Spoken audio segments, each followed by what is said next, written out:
Okay. Where is it? There it is. Bet. We got Lucas Roger, we got Adam Awful, and we got Mike Dexter. It feels like it's been so long since I've done this. With the goated the Sorf commentary team. So the winner of this match, whoever wins this, is the most jank stream you've done yet. Based. So prediction. We got plenty of time for the prediction because this game fucking sinks, and I'm so ready to be away from WWE 2K22. Ladder. Adam Awful. Lucas. Roger. Mike. Dexter. 1 Schminute. Alright, yeah, so the winner of this match will earn the right to be the first one made in Fire Pro of these two, because they're not in. I was playing it today, had a really fun match, Doubt, and then I had to go to community creation there. I remember why I haven't gotten 2K23 set up at all. Coming to the ring first, Lucas Roger. A triple threat ladder match.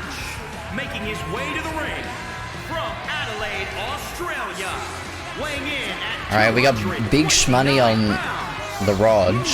We got some shmoney on Mike Dexter and Adam Awful, certified Adam Awful moment.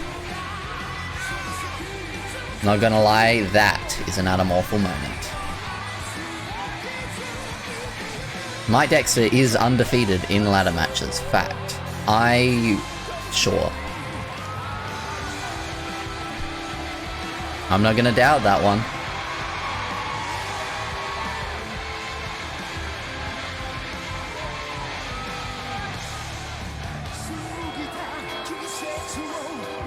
Get involved with social media using the hashtag Cup Wrestling. We're all having a little bit of fun here. And here he comes. Adam Awful. And his opponents first, representing Too Cool. Now you gotta think, Adam Awful and Lucas Roger are a tag team. Will they maybe work together against Mike Dexter?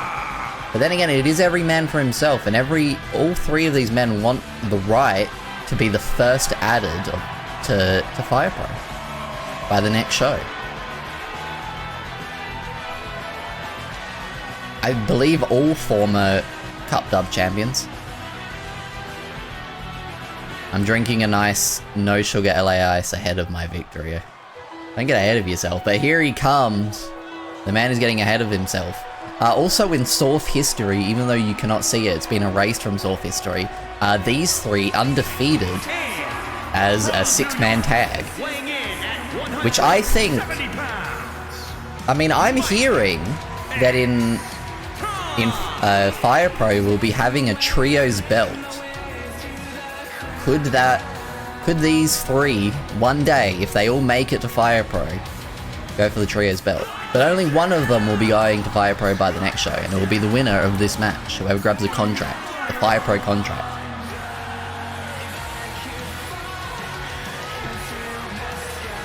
Mike Dexter has won the CUPW Championship too many times.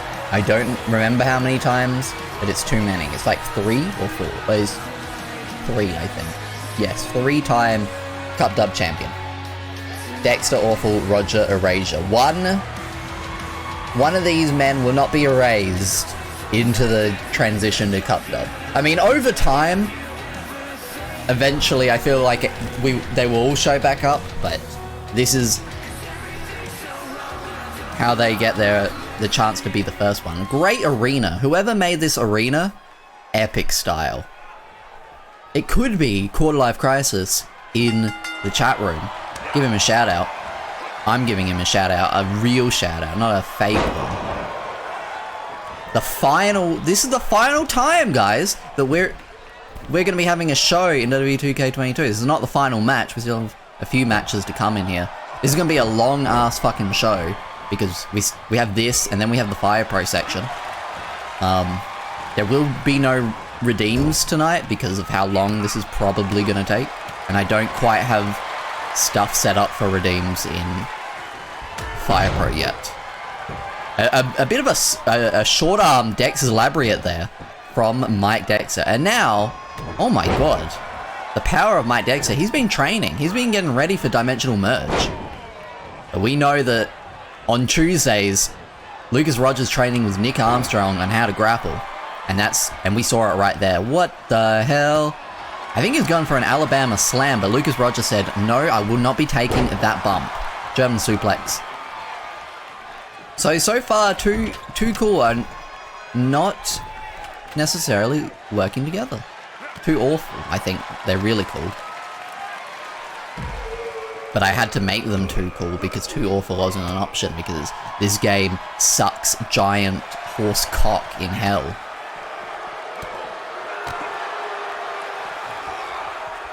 Back into the ring we go. This is probably the only match tonight where people will be allowed outside the ring. Usually we do not allow that, but it's a ladder match. They have to get the ladder from somewhere. Oh my god! He just slammed Mike Dexter onto the ladder.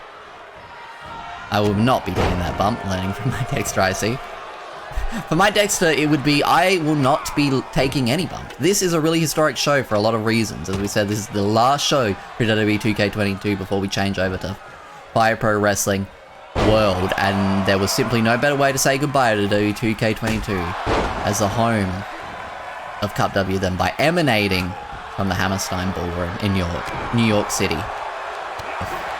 The former home of ECW. Many great wrestling events have taken place in this arena. They're not, oh, okay, no, Lucas Roger is paying attention to Adam Awful.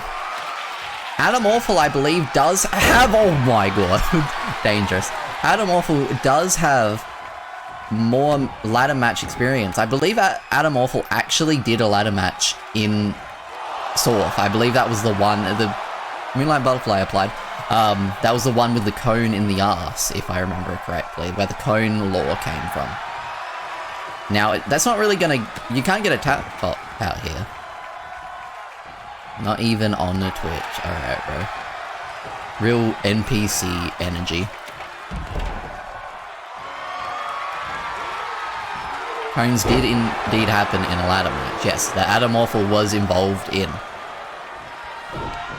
However, I don't believe Adam Awful won that ladder match, but I don't know who did, so maybe he did.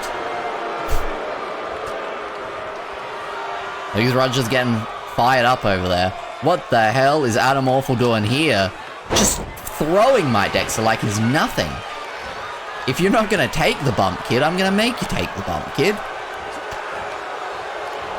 Even though Mike Dexter is probably about 80 years Adam Awful senior. A bump all the way off from the top of the ladder. Wouldn't take an Alabama slam. Oh my god, the spear! The spear from Adam Awful.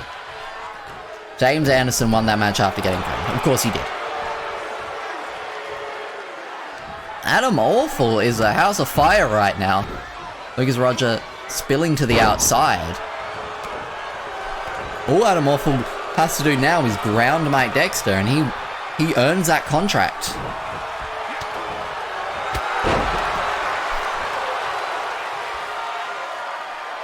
What is Adam Awful doing? Nothing. He's just simply chilling. He's been chilling, perhaps. Thank you to our sponsors, Crimbo Coin, Watermark Markers, Nice Aid, and What a Pittance Insurance.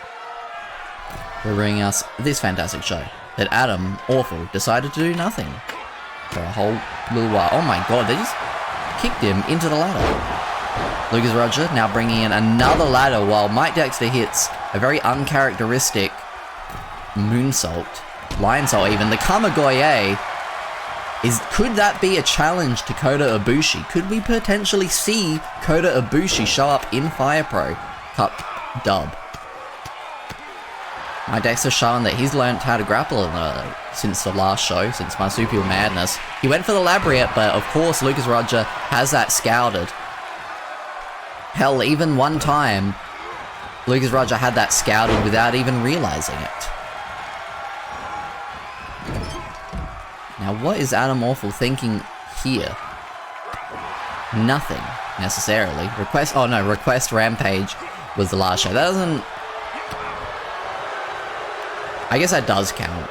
But you can't really prepare for Request Rampage. That shows how much I care about WWE. Oh my god, the choke slam onto the ladder!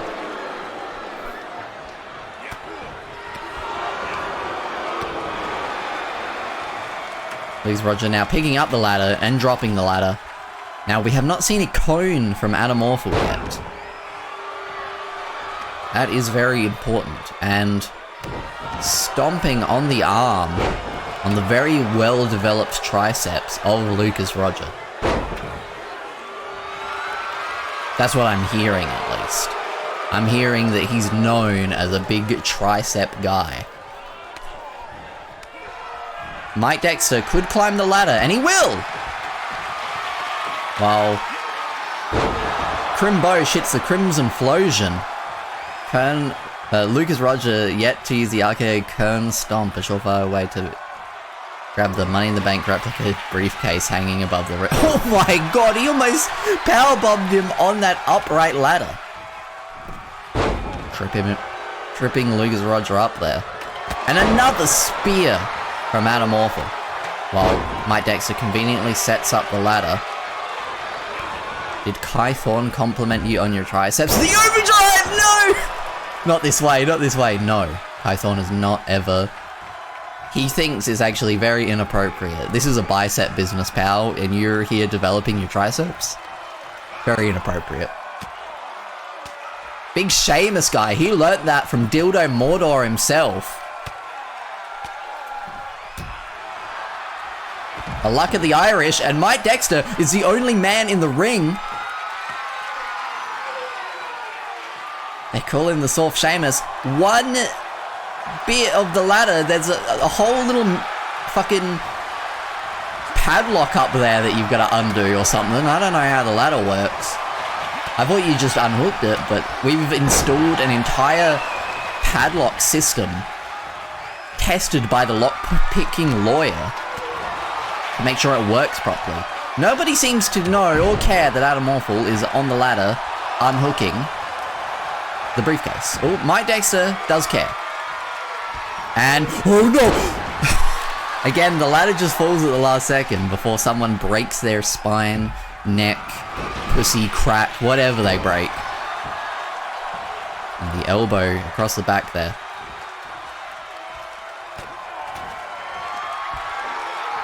A spot Moxley would be happy to take. The go to hell on the ladder. Yes. He will grab the ladder. Oh, and just getting us. What the disrespect? Absolutely disrespect to his lifelong rival there. Getting a single stomp in. Mike Dexter, unless someone, Adam Awful appearing to stop him. And what the? Okay, I thought Mike Dexter was going for a choke slam there. But what is... No, not from that positioning. No way! Oh my... Holy shit, but not the best idea when Adam Awful's there ready for the picking. But Lucas Roger reversed the spear. And Lucas Roger's doing a lap around the ladder before climbing it. Maybe he should have climbed it before doing the lap around the ladder. Adam Awful is on his feet, and I'm going to stop that because Lucas Roger decided to do a lap around the ladder. There is literally only one run left to deal with. Whoever gets up there, and it might be Adam Awful after that powerbomb, but going straight to picking him up, real indie style, the choke slam, he wants to make sure that Lucas... What is going on? Too Awful exploding right now. Oh my god. Big Redshaw guy, Adam Awful, with the power slam. Adam Awful just wants to inflict punishment. He is sick of being forgotten. But now Mike Dexter is going to take this opportunity to unhook the briefcase. Is Adam Awful... My controller disconnected, which is apparently a problem. This is gonna be a little bit annoying. I'm using a wireless controller for the first time ever. So this is apparently an issue now.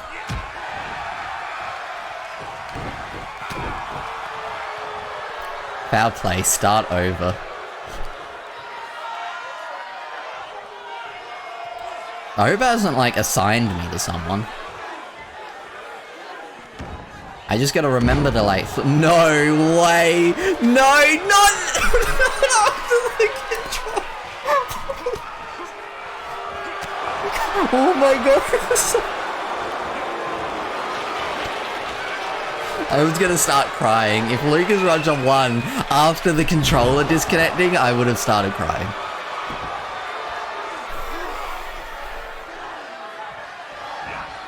Snake Eyes on the top of the apron there. Big Undertaker guy.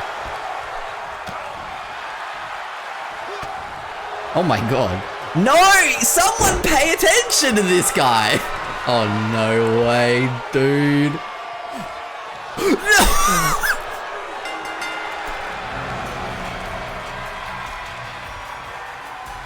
How does he keep doing this?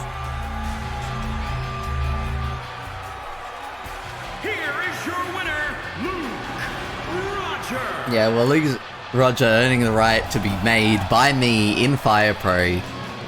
What a shock to everyone, I'm sure.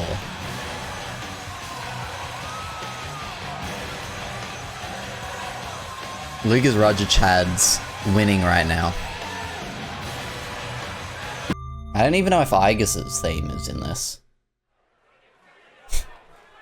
Now I think about it. Who was out first? Oh shit, okay, it's not in the game.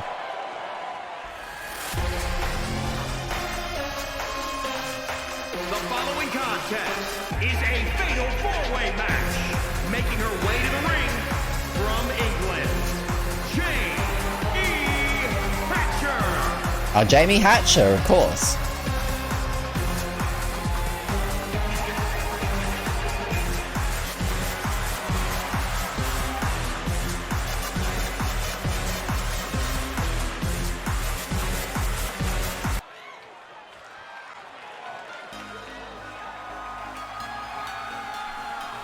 I assume this is Sarai, because I don't know the theme.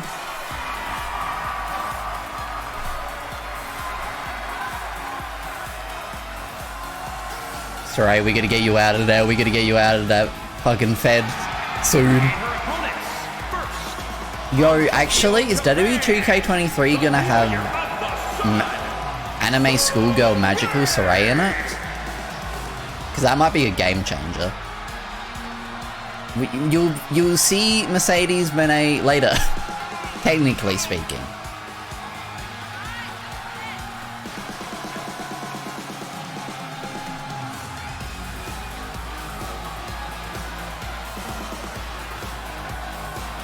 Where's Mercedes Moné in the women's title match later? Don't you think Sarai made the cut for the roster? What the hell? What the hell? She's in this game. They put her into this game. Just literally copy and paste her from this game into the next game. Okay, Igus does have a thing. With her crazy abs. From New York. Igus coin go up. That is allegedly her Twitter. Please go cancel Igus coin go up. Is that a new crypto? Is there an Igus coin crypto that I have not invested into?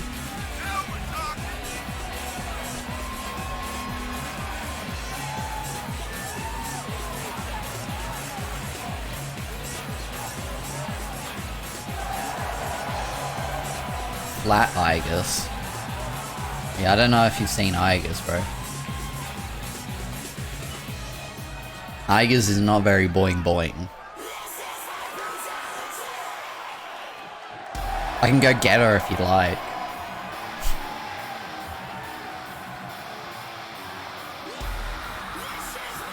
easily the most dominant women's champion in the history of Crimson Universe Pro Wrestling is Rhea Ripley. That's why I said it.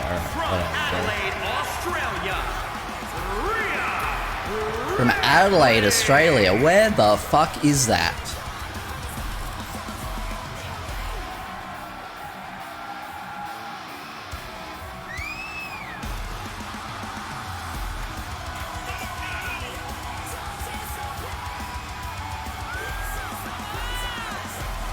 Let me pull up the stats on Rhea Ripley's title run, because I remember it was pretty crazy. 4 total defenses, held it through 6 separate streams, until losing it to Sasha Banks, also known as Mercedes Moné, who is the current champion with 1 defense to her name. We'll be seeing her later tonight against the first ever Cup Dub Women's Champion, Maki Itoh.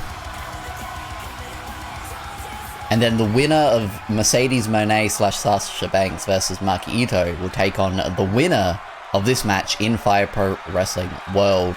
Let's do this.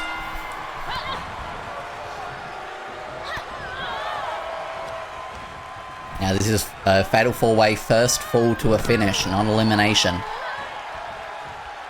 You've got to be in the right place at the right time, and Rhea Ripley, with that great Northern Light suplex, I just came in and just took her head off.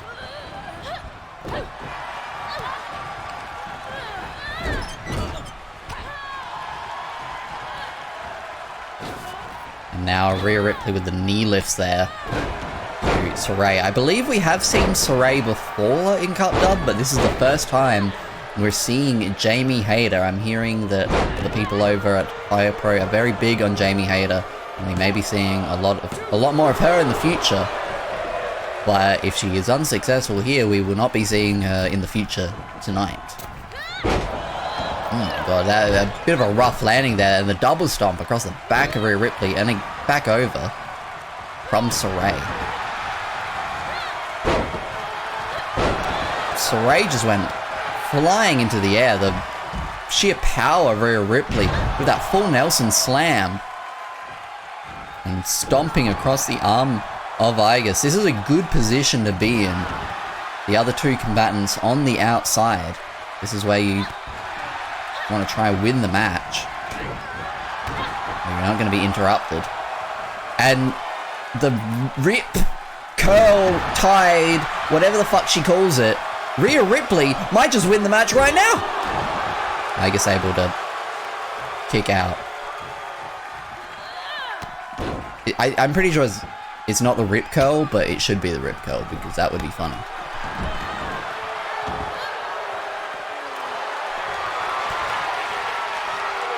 And now that's a submission that I have been told the name of, but I do not care to remember it. Despite being the most dominant women's champion that we've ever had.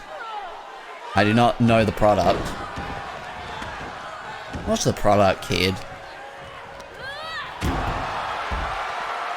Rhea dragging Igus towards the center of the ring, almost across the CPW logo. Saray was going to break that up and realize there's no danger, so she'll go back to fighting Jamie Hayter on the outside.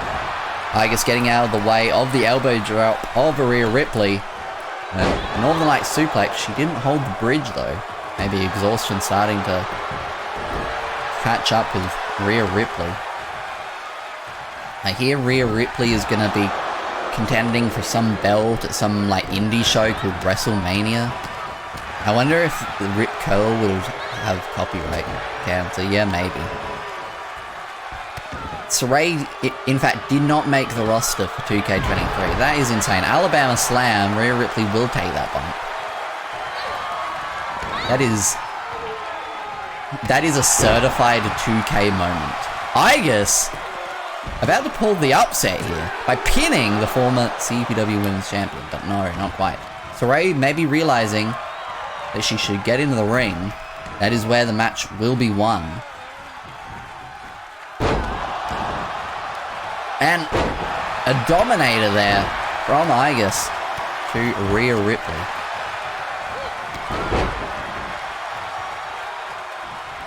At the very least, WWE would just be concerned because they would want to be able to trademark Rip Curl for themselves. Because they need to, like, own every aspect of all their wrestlers, you know? Final cut.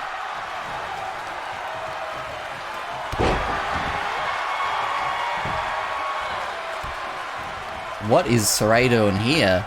Up top. She maybe should have gone for the pin on Rhea Ripley.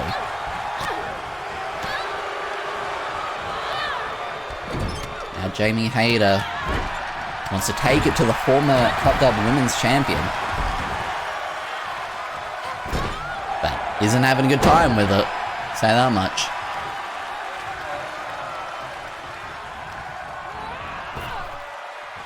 Sending Igus to the outside. So now we have Rhea Ripley and Jamie Hayter. And Rhea Ripley's going for the Rip Turd. The Rip Kern. But she didn't stay with the pin. What the hell was that about? She did the Rip Kern. And Igus was able to get in. Maybe if Rhea Ripley was a moment sooner on that pin, she would have had it. What is Igus doing here? Knee lift to the face. Saray back in the ring. Had to do a 360 no-scope to Igus in Valorant. Saray, big Valorant player, just like me and Triangle. We love our Valorant. The strength of Igus. And an interesting takedown there. Oh my lord. They're just stomping Saray the fuck out. They're like, yeah, you didn't make it into the next game, so fuck you. Igus just posing for the people. She does not care. We do not care. Saray and Rhea Ripley back and forth. Big Valorant fan, you? Yeah, I know. You love rating Valorant players. And a dangerous teardrop suplex.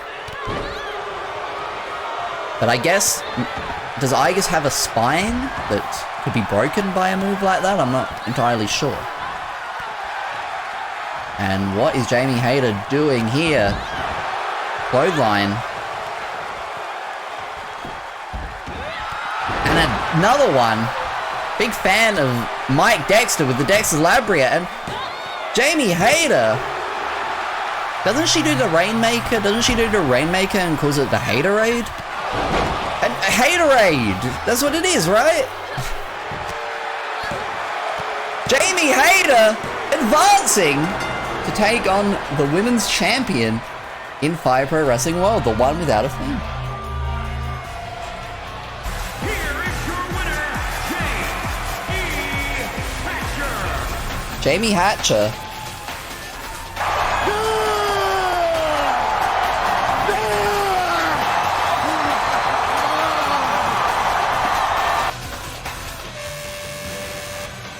Is your winner. Now, the next match, this one's going to be real fucked up as hell. Cup Dub Title Qualifier Elimination Chamber. Oh no, it's the new style!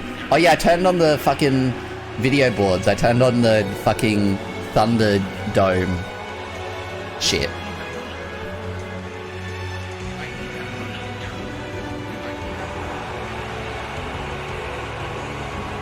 This is fucked up.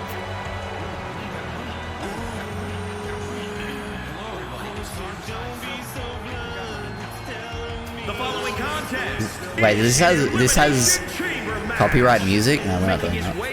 I thought it was just gonna be the one where they just talk about how crazy the Elimination Chamber is. DSP. Big opportunity for him if he can win here in the Elimination Chamber.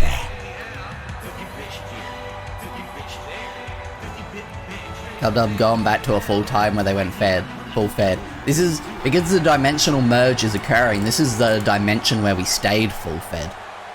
This is where it's coming from. This is the Thunderdome dimension, where we had the Thunderdome. I wish I thought of this, and I wish I knew how to mod the Thunderdome so I could have, like, Ryback's face on all of them. Former Cup Dub champion, Kenny Omega. From Winnipeg, Manitoba, Now, I gotta mention, Sephiroth is in this match, and those two still, I think, have some heat from Wrestle Kingdom, when Kenny Omega stole Sephiroth's whole shit.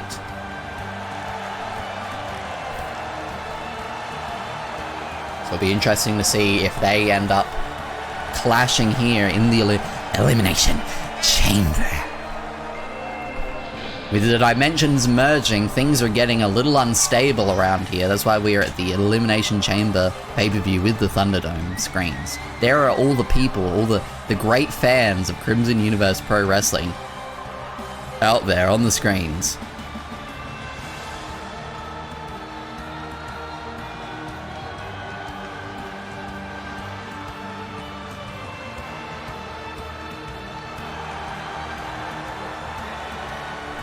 I'd love if the screen just had a picture of a kerned up toilet on it. I wish I knew how to the mods for the screen worked, or if like one of them was Christian. If I knew how the mod, because I know people have done it, people have modded the screens.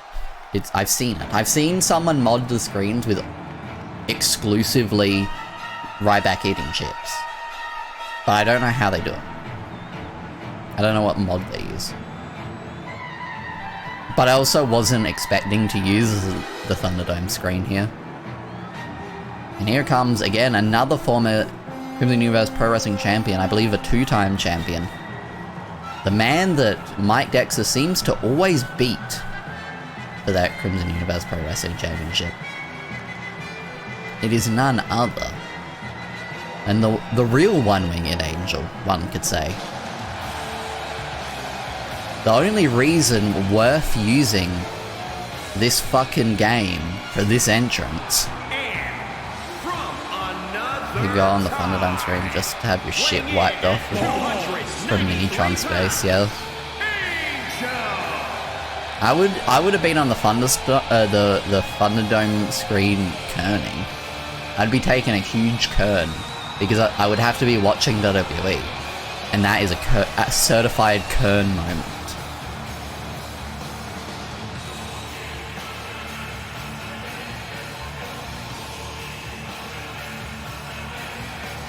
This is kind of sad, but this is the last time we'll be seeing this entrance from Sephiroth.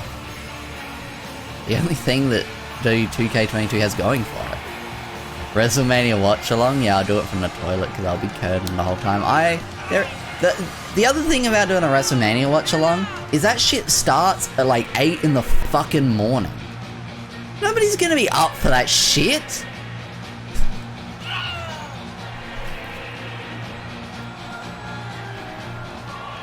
And it's long.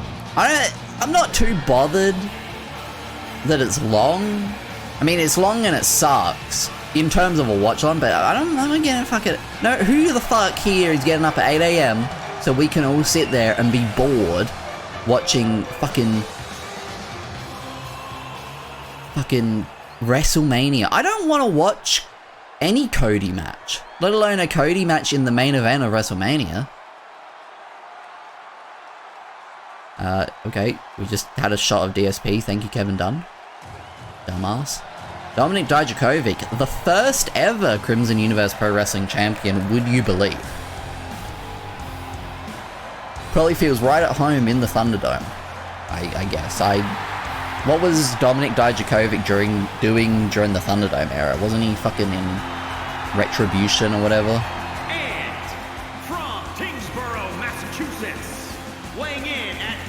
Or was he released?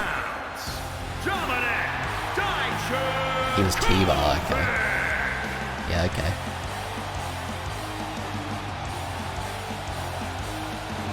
Well, T-Bar would be right at home in the Thunderdome. But Dominik Dijakovic, he's used to... You ever be hungry? God, I'm so hungry. Triangle is here starving to death just to see the end of Cup Dub in WWE 2K22. He will literally starve for the love he has for this business.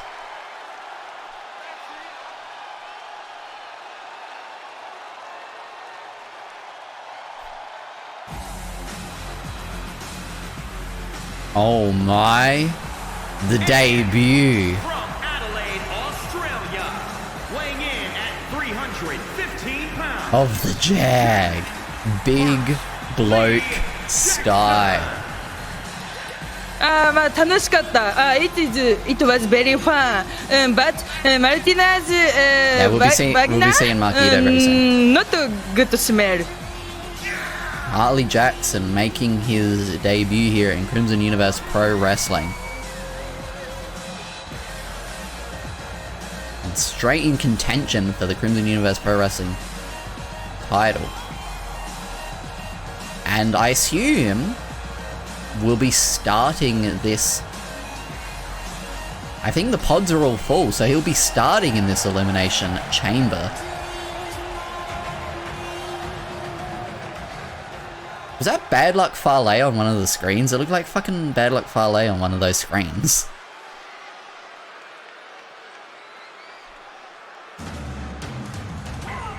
And the final competitor. Way to the Grandmaster.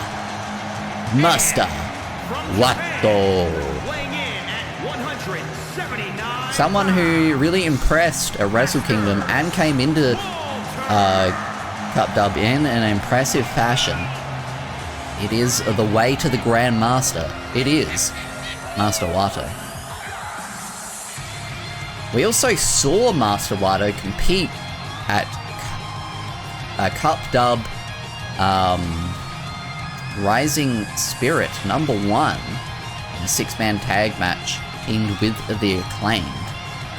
And Master Wato already making an impact in Fire Pro Wrestling World. Where's Muto? We may see him eventually.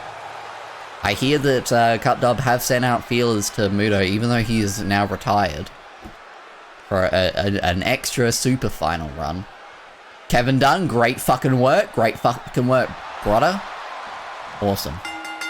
And here we go, Jag and Master Wato starting us off here. Where's Mercedes Monet? We'll be seeing her very soon. I do not like seeing Severaev in that chamber like that. That is fucking scary looking. Master Wato are getting the better of Jag early on. Jag might be blown up after having 48 beers before this match. I don't know. But I feel like Jag needs 48 beers just to be in prime condition. That's just a normal amount for him. Below this. And coming in the ring, I did make this extra short so this doesn't go on forever. DSP coming into the ring. Interesting move there from Master Wato. DSP and Master Wato going at it. Master Wato, house of fire right now.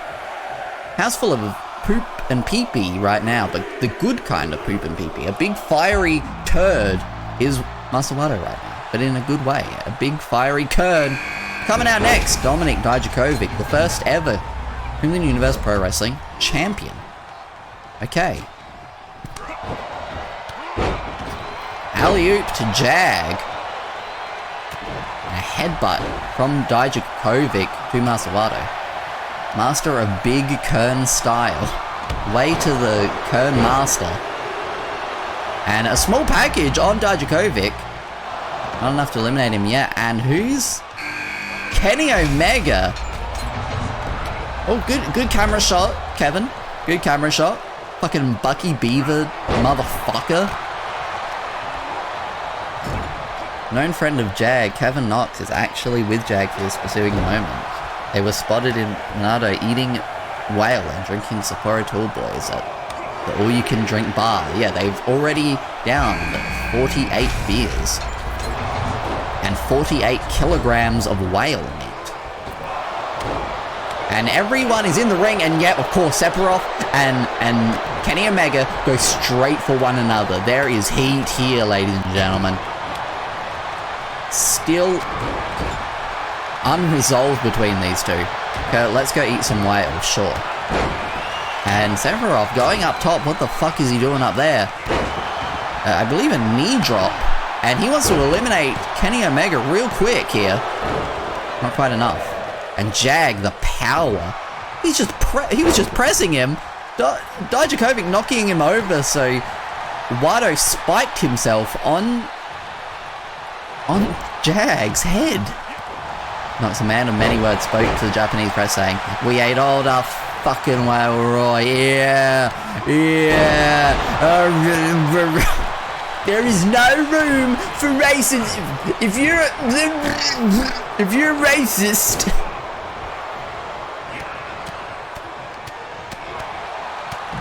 And good camera work still from Bucky Beaver himself, Kevin Dunn. Fuck you.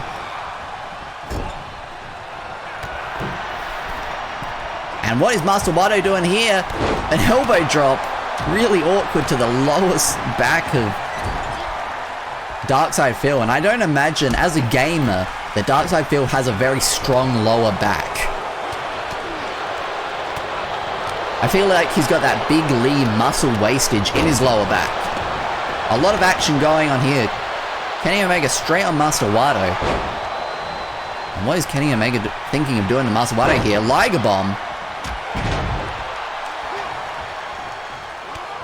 And combination of strikes there from Sephiroth. The referee cannot get into position to count this pin. May have saved Jag there. Full of potential to be the next big bad gaijin of Cup W, especially if he wins this and goes on to challenge for the Crimson Universe Pro Wrestling title. Later tonight, we will be seeing the current champion Tiger Mask take on arguably the greatest Cup W champion of all time, Piccolo. And that will be the final match of 2K22. Say what you want about the Fed, but it's fucking awful. Let them know. Tell them. You know, I think that having the fucking Thunderdome screen is why the camera angle gets so shit.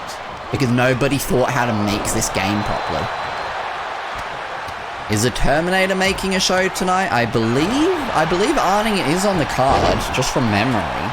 He should be, yes, he will be challenging Dynamite Kid for the Enter the Champion Championship. As Arnold Schwarzenegger is potentially, arguably, the greatest Enter the Champion champion. Dynamite Kid, the current reigning Enter the champion. We will also be seeing an Enter the Champion Championship qualifier take place, but not until Fire Pro that match will take place. Big elbow drop there. Shades of the Macho Man from Master Wado. The Wado Man.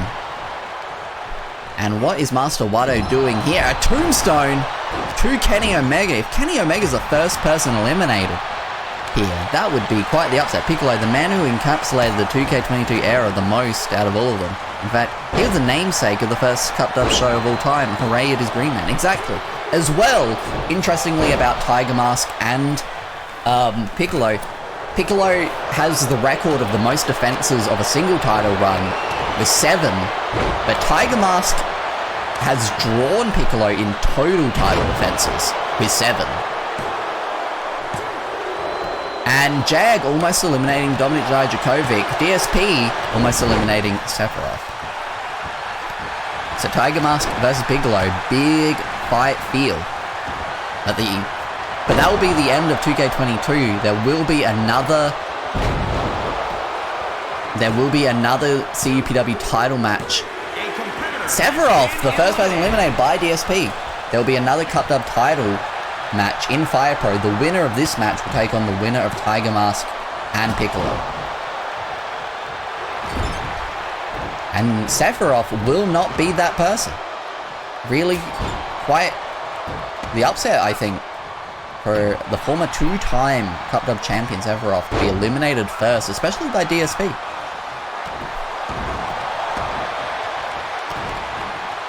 An interesting mix here of former Cup Dub champions and individuals who have not yet held the Cup Dub championship. I believe Master Wato did win it, actually, now I think about it. DSP and Jag have not, but this is Jag's first appearance. One-winged angel to Master Wato. Master Wato, thanks for coming. But he's still... Master Wato kicking out of the one-winged angel. Now that Sephiroth is out of here, Kenny Omega can take his place as the real one-winged angel. Jag putting it to Dijakovic lane. Two big dudes. Jag a bit wider, while Dijakovic a bit taller. Still very big in their own right. What the hell is Jag doing up there? Oh my god! Dijakovic reversing it into the power slam. And the first ever Cup Dub champion has Jag in his sights. And he's doing that huge boot. Oh yeah, he did appear in Request Rampage. That shows how much... Jag kicked out! I did forget about Request Rampage. I didn't book the show, so I don't really recall the show.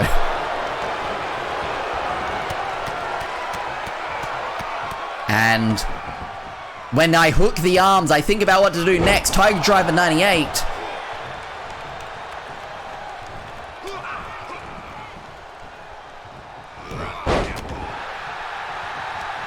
I only remember Jag was on it because I requested it. That's the truth.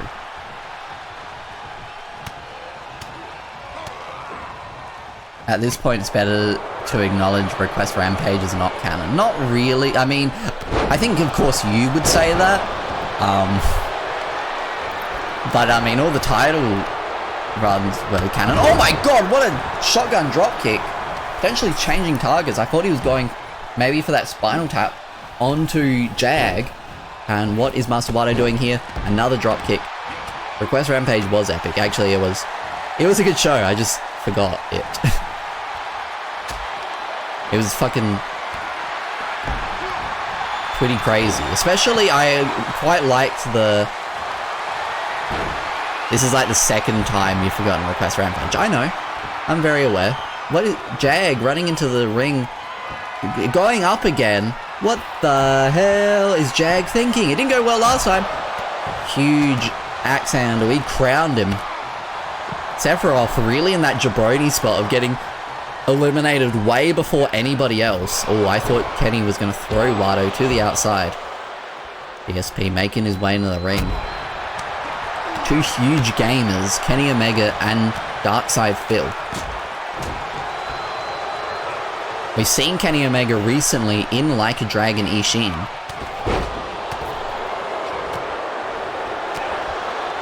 And V-Trigger, that could be enough to put him away. And the spinal tap from Wato to Jag. DSP's able to kick out, but will Jag kick out of the referee doesn't know. Jag is still in this. The referee kind of out of position. Dr. Bomb there from Kenny Omega. If DSP wins, I'll shit my pants. Kern moment. Go to hell, my finisher. My finisher. That's what the My Finisher post was about. This Dijakovic. My finisher. And Kenny Omega stealing the pin on Jag. It took two go to hells and a spinal tap to take Jag out, but Jag is out of here. A lot was needed to put away that monster. Kenny Omega, Master Wato, DSP, and Dominik Dijakovic still in the ring. Dijakovic, though, is able to kick out of that. If DSP wins, I'll Kern Brody's pants. Break into his house and Kern in all of his pairs of pants. And now... What is Master Wato? No, Master Wato is not able to do anything there. Darkside Phil sending Master Wato flying to the outside. I saw Kenny Omega hit that V-trigger, and Dijakovic is still in it. You gotta feel that the first ever Cup Dub champion might feel a bit disrespected, a little bit forgotten over time, and is trying to really make his mark in this match. A huge Kern stain on the canvas, perhaps. That's what I would be doing. CM Punk style, from the Order Z-Packs. And oh god, Kenny busted open on that Turnbuckle post. I just think it would mean a lot more if he wasn't all busted open all the time. I just think it would mean, bro.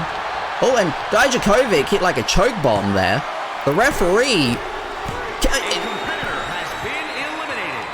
Dijakovic just eliminated Kenny Omega. DSP, Masawato, and Dominik Dijakovic, your final 3 here. You ever had ham and cheese toasty? Yeah, brother.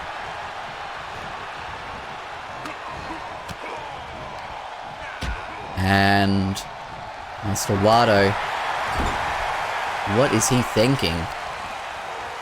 He's going to wrench on the arm of Dominik Dijakovic. Kenny Omega's out of here. Final 3. ESP potentially lasting a lot longer than anyone might give him credit for, but as I say that, he is... Oh my god, what is this submission from Master Wado? ESP's not in a good way. And he taps out. Just really sounded like he was scratching his leg there, only scratching his leg. And Master Wado, Dominik Dijakovic, the final 2. Could the first ever Cup Dub champion in 2K22 win the first ever Cup Dub title match in Fire Pro? That is quite the story, but Master Wado is here to impress. And again, we saw him at Rising Spirit. He's already made his mark in Fire Pro. He's already ready to be there. And that's why he's firing off here. But still, the winner of this match will have to go against the winner of Tiger Mask and Piccolo. And Master Wado, what is he thinking here? That shotgun dropkick, but Dijakovic avoiding it. Cross body from the big man. You don't see many big men with athleticism like that. And now, what the hell? Oh my god. Huge moonsault from Dominik Dijakovic. Is that enough to put Master Wado away? No, Master Wado, the way to the Grand Master stays clear for Master Wado. Hamha Nada, you are here. What the hell, is he doing it again? No, he's beckoning Master Wado to his feet. No, he thought against it. And carrying... Fuck 2K, bro. That is the biggest L you have ever posted in your life, dude. And Master Wado able to knock Dijakovic out. If things that's enough to put Dijakovic away. What if... Okay, that was a certified 2K moment. Master Wado able to win. And he will be going on to Fire Pro to take on the winner of Piccolo and Tiger Mask. You know, I should probably mark all the winners on my sheet so I don't forget, because it's quite important for me to remember all the people that win. Have you seen the Fifth Element? Yes, I actually... Shockingly, I have actually seen that movie. To play it for like 2 weeks and then never play it again. One fall, and is for the Women's Championship.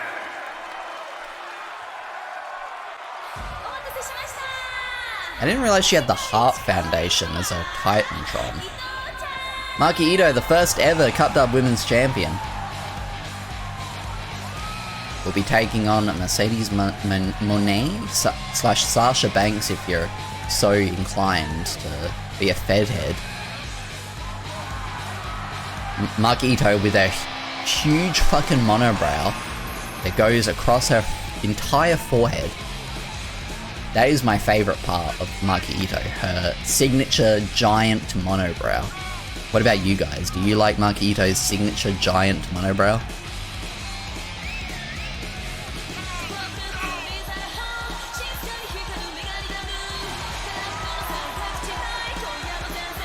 Now, we saw the first ever Cup Dub champion unsuccessful for in that qualifying match?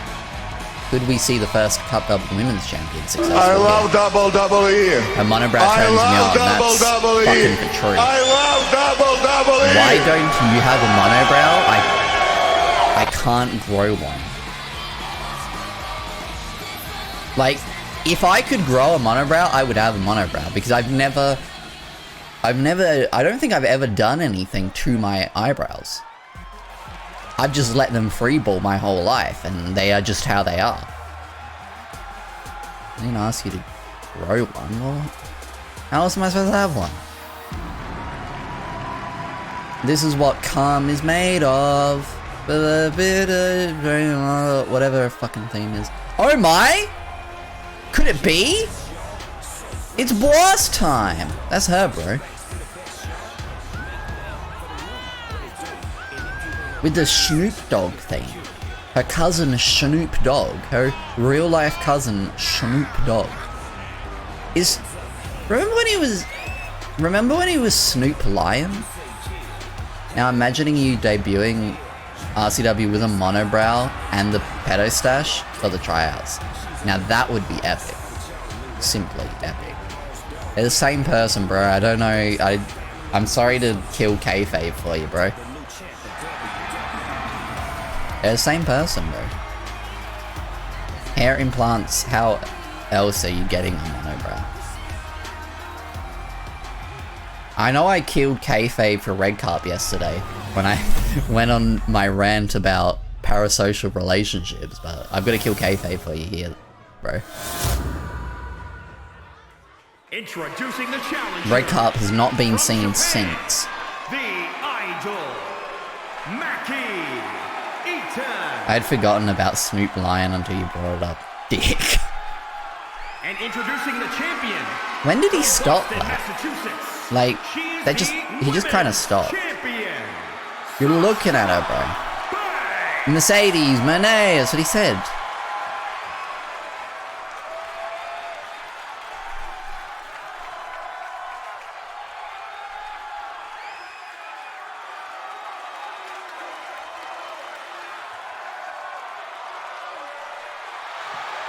There it is, the Cup Double Women's Championship. Controllers 4, ladies and gentlemen. Now we know that the winner of this match will be taking on Jamie Hayter in Fire Pro Wrestling World later.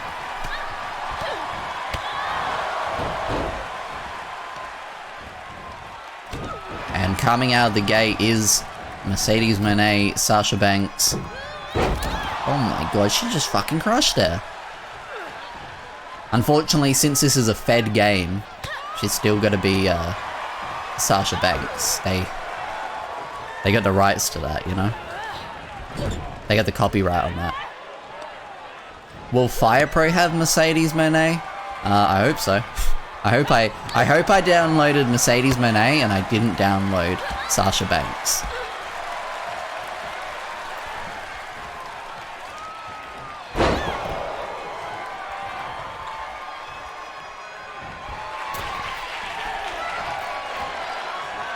But she's got to be able to beat Maki Itoh here.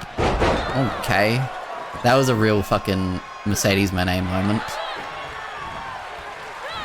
I'm live on PPV. This is a PSV, bro. This is a premium soft view. It even started with the takedown thing. Like all premium soft views do, you know? And what is she doing here? Oh, I thought she was going for the unprettier. Not the kill switch. Fuck that. Fuck you. They could have saved that. They could have not called it the kill switch in AEW and they kept calling it the fucking kill switch. In fucking AEW. What the hell is wrong with it? Fucking Tony Khan. Sasha Banks. Mercedes Moné. Almost winning there. And, oh my god, a low blow there. Right to the pussy. From Maki Itoh. Not a good smell down there. The fake out into the DDT.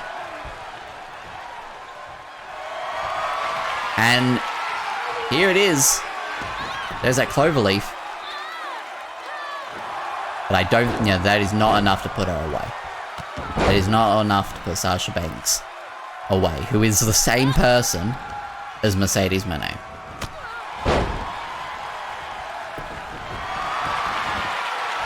And oh, she's got that submission. Is that the bank statement? Is that what she calls that? The bank statement?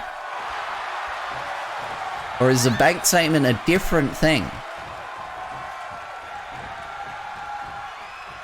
Kevin Knox has gone over Buddy Matthews over at Shining Spirits Pro Fighting. Running some bingo hall somewhere, I'm sure.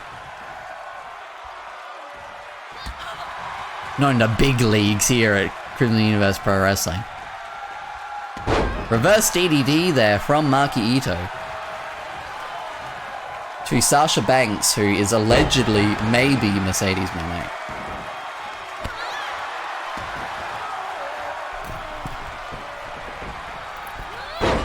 Shining Spirits Pro Fighting, sponsored by LA Ice Cola. What next? Hollywood Hulk Hogan and Hulk Hogan are the same person. It's not even... Like, they are the same person, bro, but Mr. America and Hulk Hogan, different people. I think she should change the bank statement to the Mo problems. Somebody, security, get this guy out of here.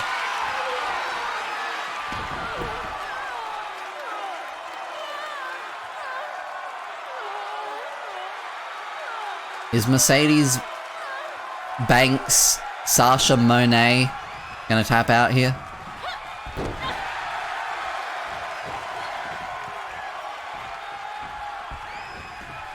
And what is Maki Itoh doing here? Another DDT! Maki Itoh herself has a hard head, but she takes advantage of everyone else's heads. Because they're not as hard as her head. Big hard head. That's what the fucking monobrow gets you, a hard head. And another reverse DDT. And that, Maki Itoh thinks that's enough to put away the Cup Dub Women's Champion. And she's shocked. She did the NXT face. Nowhere near with that headbutt. Nowhere even in the same fucking universe. The dimensional merge is really fucking up our competitors here. Maki Itoh trying to get a hold of Sasha Banks. The DDT there. Could put Maki Itoh away. She's got the rope. I don't know how that helped her leverage. But Sasha Banks wins, and we'll be seeing her in Fire Pro. Sure hope I got the right person downloaded. Here is your winner, and still Women's Champion, Sasha Banks. I hear Jag and Kevin Knox are into work the leak. No one... The Katie Trey NXT face was legendary. I watched that back, and I was like, holy fuck, what an NXT face. Let me add... Also, let me mark that. But maybe at our next show, once requests start up again, maybe we'll see. Maybe I'll book him before you guys get the chance to request him. Actually, that's another point. I have maybe brought this up before, but the way with how requests are changing, and they have not come out with their belts for some reason. You can start like just if there's anyone you want to see by the next show in Fire Pro, start telling me now. Start spamming me on the Discord in the Cup Dub channel. Just start spamming me with suggestions. I'm sure I will not be annoyed by it at all.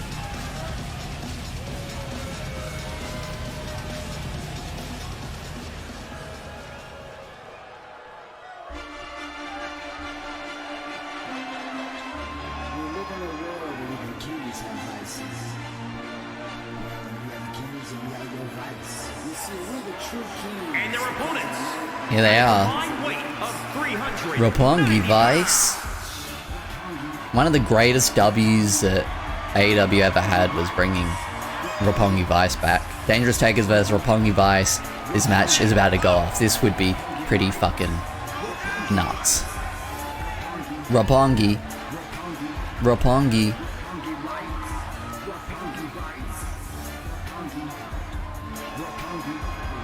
And Romero ain't nothing to mess with. What a fucking classic theme, bro. Watching New Japan in 2016 or 2017, 3 AM, and you hear this.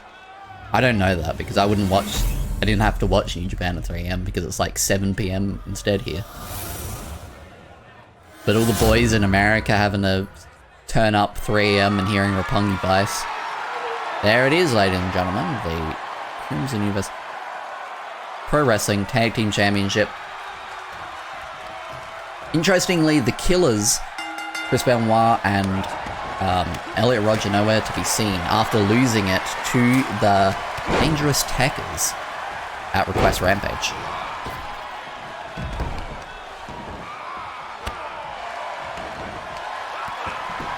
Right now, Trent in there with Taichi.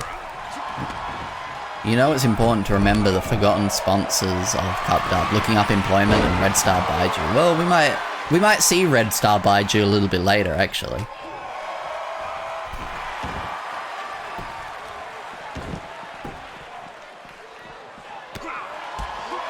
Oh my god! Taichi just ran in and booted the head of Rocky Romero.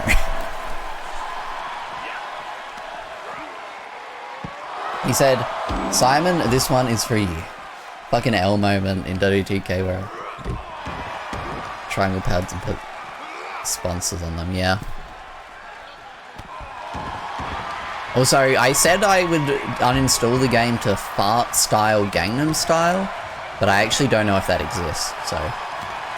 But we will uninstall this game on stream. Epic style. Big dick style.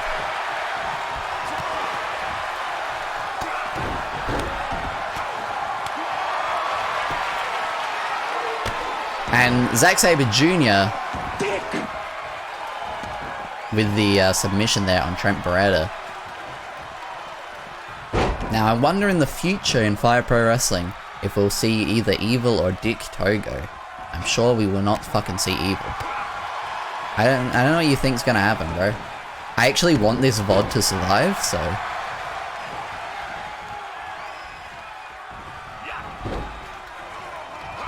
That link is Fart Gangnam Style. Alright.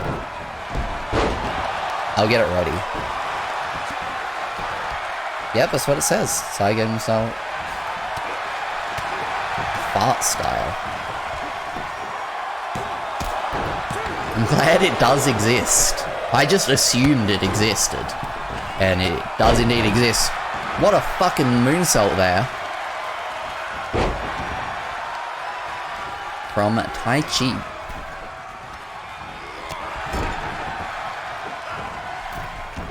And sliced bread coming up. This one is better. Fuck the first one completely. Alright. Oh, this one's longer as well. I like that there are multiple of these that exist. Multiple Gangnam Style fart editions.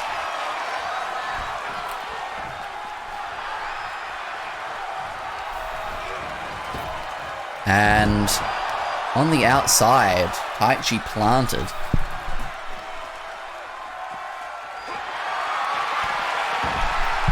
And an octopus hold from Zack Sabre Jr. But Gangnam Style big with the Kern movement. Yeah, probably. Then, you know, that makes sense to me. But now Taichi trying to pin Trent Beretta at the other side of the arena. We've only got one referee. He was not able to get there in time. Taichi still doing the NXT face away from hard cam anyway. He's not used to working on TV. Speaking of which, Kern the movie coming soon to Sundance Film Festival. I feel like that should be a sponsor. Oh, and a label lock there from Rocky Romero, big fan of the American Dragon, Bryan Danielson. Someone else who has not really shown his face here in Crimson Universe Pro Wrestling. Oh my god. I thought his leg was going to hit that barrier there. Normal like suplex, almost enough to take out Trent Beretta. Trent question mark. And Zack Driver, oh my god, and he did slam his legs into the fucking barrier. Those are metal barriers. They're not big padded bullshit WWE barriers. Kurt the Movie's t-shirt selling exclusively on www.kernmovie.com/shop zone. And into that barrier again, the upper back of Trent. I didn't expect Zack Sabre Jr. to be as proficient as he is out on the outside like this. Known for his grappling and his submissions, but he's making the use of the entire environment that he has around him. But Rocky, oh my god, that was not good. Coming soon to a Kickstarter crap near you, Kern of the Movie.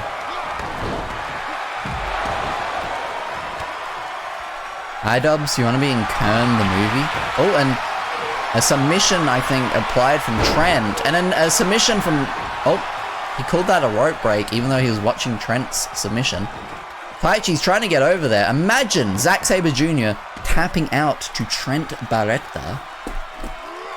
Let's get Sam Hyde to do Kern the Movie. Okay, that is epic. I think Rocky just hit the sliced bread on Taichi. Trent? Question mark? Kern the Movie wouldn't fit iDubbbz's current brand. I don't actually know what iDubbbz is doing because I have not actually watched anything that iDubbbz has done for a very long time. Aside from Creator Clash. And big Alberto Del Rio fan is Rocky Romero. And Taichi taps out. New tag team champions. Roppongi.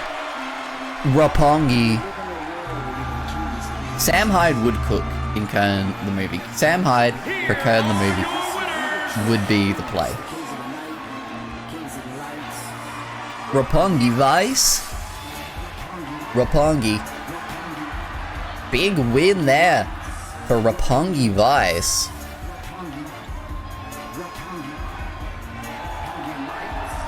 Beretta and Romero ain't nothing to mess with, as they say. That makes them our 10th tag team champions. RPGvice.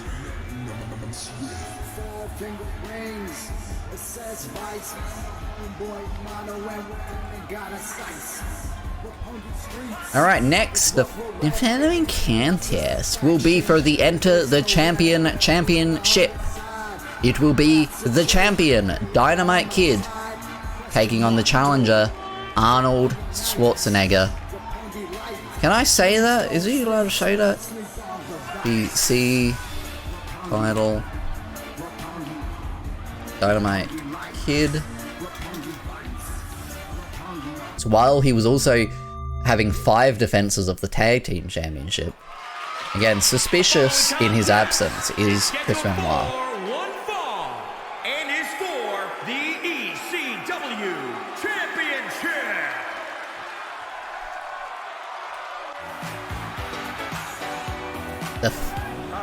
Not the first Enter the Champion. The first Enter the Champion was some guy named Kevin Knox. Not sure what ever happened to him. But Arnold Schwarzenegger beat Kevin Knox for it.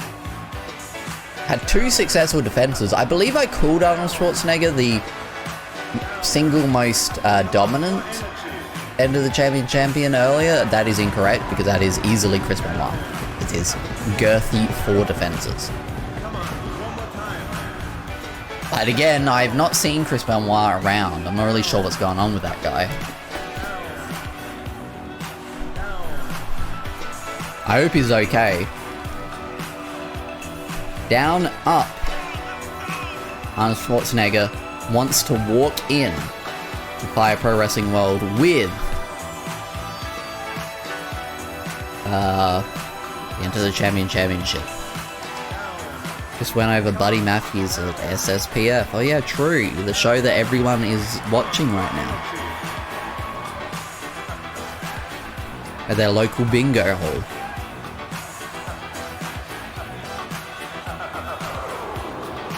While we have like at least 2 people in this arena. I can see them. After we got out of the fucked up dimension with the Thunderdome screens.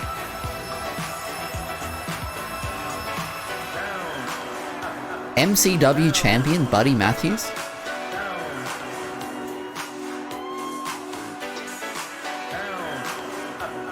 Down, up.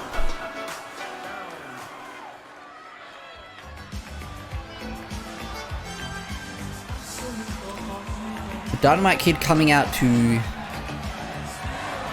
Chatelet. Fucking lost his belt along the way.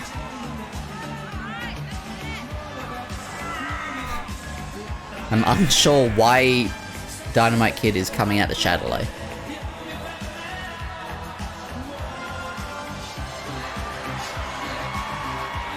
I mean, I can accept it. I just don't know why it's happening. The Chatelet is epic. I mean, that's why I accept it. You do be looking like a British person. I do gotta be saying that. There it is, ladies and gentlemen, the Enter the Champion Championship. Held by the likes of the first Enter the Champion, Kevin Knox, Arnold Schwarzenegger, Piccolo, who actually held it simultaneously with the Cup Dub Championship, Shrek, Mansoor, Quattro Bagina, Pepe, Chris Benoit, and then finally, Dynamite Kid. Saying someone was British is so mean. It's true. He's actually British. So I don't know. I feel like it's the truth. And Arnold Schwarzenegger with the iron claw to the trap of Dynamite Kid.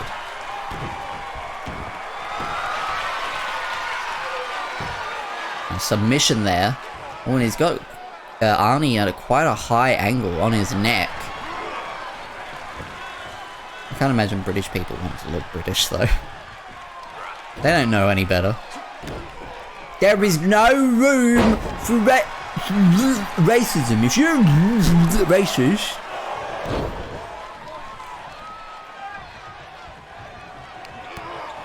Kick to the top of the head of Arnold Schwarzenegger. But Arnie back in control. He's even got bullet holes in his back and he's still wrestling. That's how we did it in the old days. Back in the days of Arnie and Dynamite Kid. I'm pretty sure, like, Arnie is, like, at his... These two were, like, at their primes at the same time. Like, Arnie was, you know, fucking dominating the bodybuilding world, I'm pretty sure at the same time, like, Dynamite Kid was in his prime.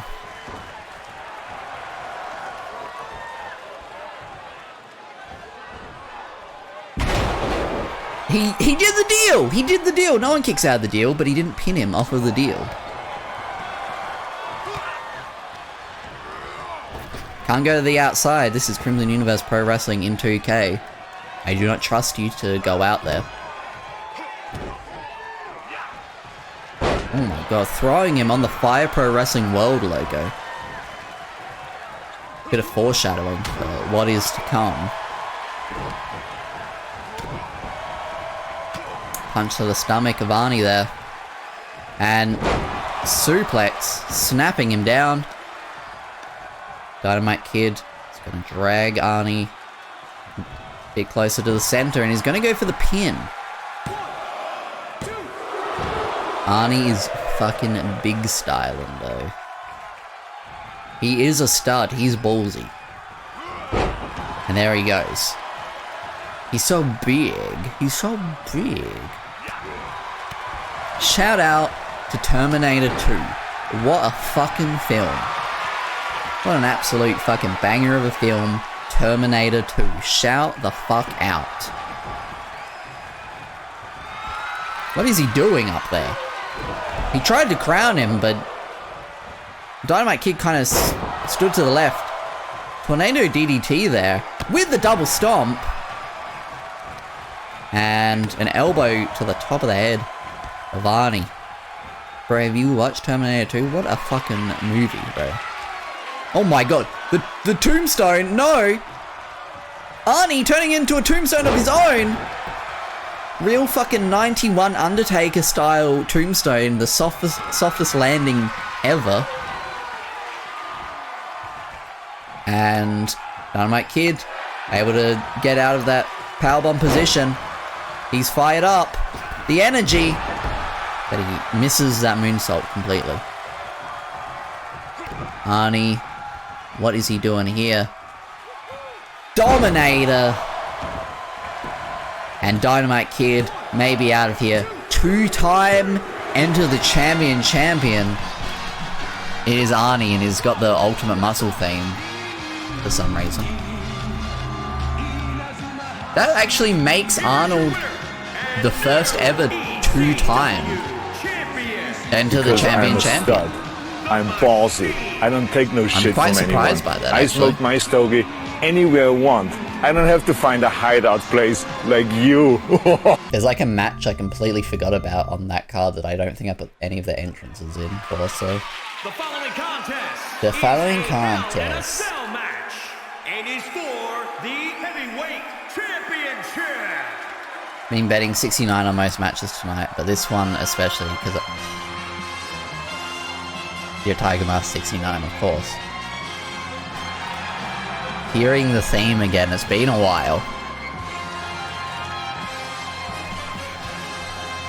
3-time Cup Dub champion. 7 successful total defenses.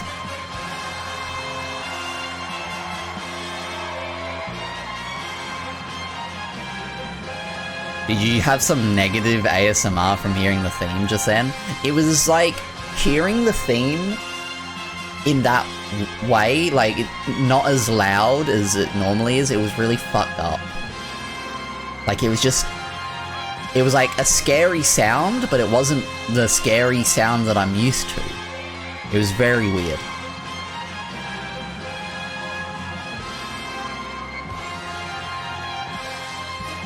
Here he is.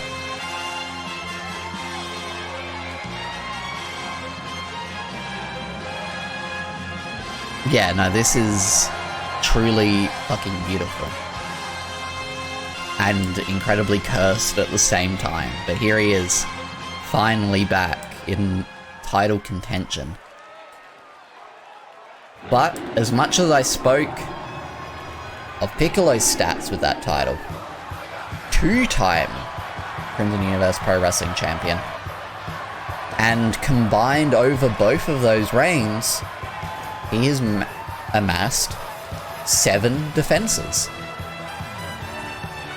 If Tiger Mask wins this, that is total defense number 8. However, if Piccolo blocks it here, they stay tied on 7 until Piccolo can potentially defend that title. Now, we saw that Master Wato won the Elimination Chamber earlier to take on the winner of this contest. Really high stakes on this one. And we're doing it here in Hell in a Cell. I'm sure the CPUs will really make the most of the Hell in a Cell structure and really have an interesting Hell in a Cell match. If Piccolo wins... Oh, yes, if Piccolo wins as well, because he's tied with Mike Dexter for total runs. No, so Sephiroth also is a 3-time, so Sephiroth, Mike Dexter, and Piccolo are all tied 3 for reigns. So if Piccolo wins this, that's reign 4 for him.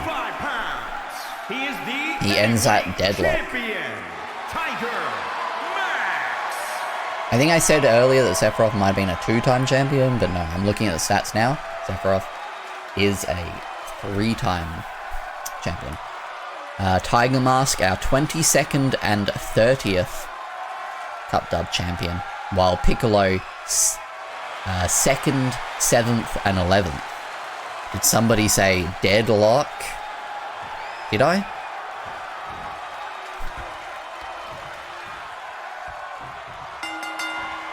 Here we fucking go. Oh my god, this looks fucking awful. Why is the camera... Why did they make the camera like this? So it looks like a real WWE show? Huge moonsault there. Get the camera inside the cell. Please. I watched a 2K Hell in a Cell AI video that lasted over 40 minutes. Good luck. Holy... Oh, and a weapon. Steel chair brought out. Anything goes here. Just in and out on this side of the ring. Oh, and we're both out. Nope, nope. Piccolo's back in. Oh no, he's out. Okay. Tiger Mask out of the ring. And Piccolo back into the ring. This is so intense. And he's back out of the ring. And Tiger Mask back into the ring. Tiger Mask out of the ring. Piccolo back into the ring.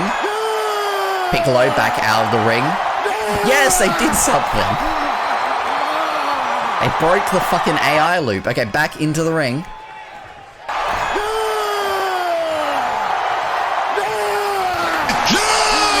And Tiger Mask. I don't know what he went for there, but he didn't quite hit it. Whatever it was. Piccolo.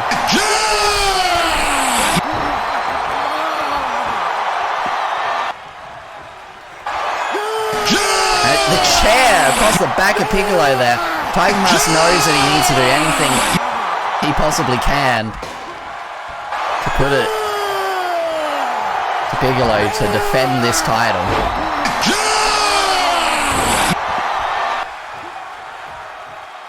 And huge moonsault there.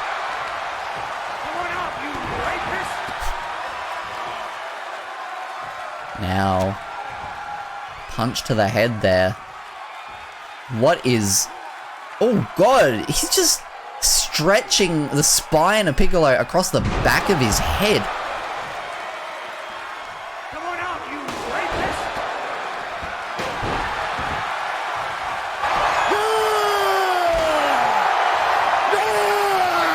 Piccolo tried to go for a DDT on the chair, but Tiger Mask was able to get out of it. Get out of harm's way. Save a concussion.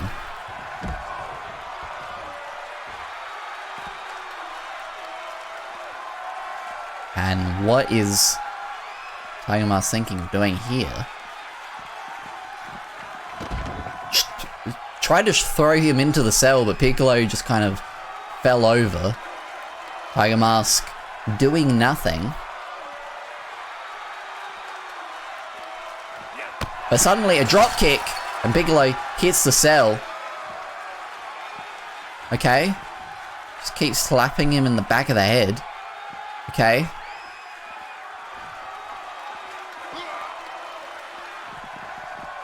Oh my god, into the cell. They're actually using the cell when their AI works. European uppercut there from Piccolo. Is Namek the Europe of the Dragon Ball universe? I don't think so. But I don't really know so. Spine buster into the Hell in a Cell structure. That's steel. On Sportsbet right now, add 30,000 Crimbo coins to your winning purse by adding predictions like will Piccolo take this match outside the cell, or will Crimbo Kern during the dimensional merge moment? I don't know if you realize or not, but ever since we stopped doing Cup Dub on Sunday mornings, I stopped kerning midstream.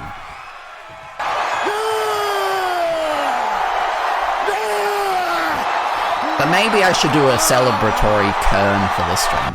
Oh my god, sending Piccolo into the stairs there.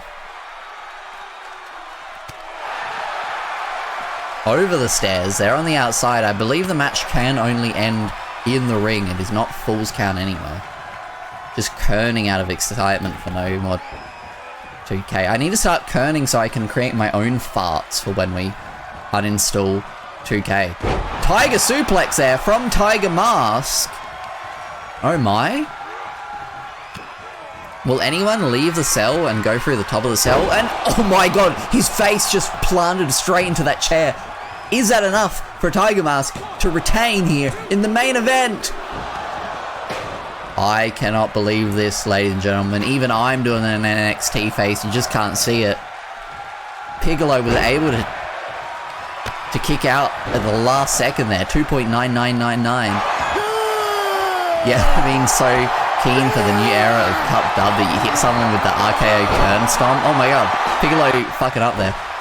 In Fire Pro, it could technically make the RKO Kern Stomp a move with the move creator. I don't know how to use the move creator. It's kind of fucking intense, but you could actually make the RKO Kern. I'm sure someone's done the RKO Kern Stomp.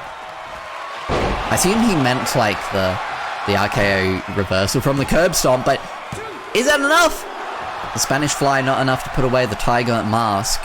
RKO Kern Stomp going straight to Lucas Roger upon his entry as the man who was first into the game. Yes, of those three, of the self inserts. And back to the outside. This is why we never usually trust these guys on the outside. There are actually more matches on the Fire Pro component. So like, I don't know how much longer that Fire Pro component. But then again, I don't think the Fire Pro matches will necessarily go as long. Because even if Fire Pro matches go 30 minutes, I'm not running it at normal speed. So that it's technically not actually 30 minutes. Just keep slapping him in the head like he did, Tiger Mask did to him earlier. Okay.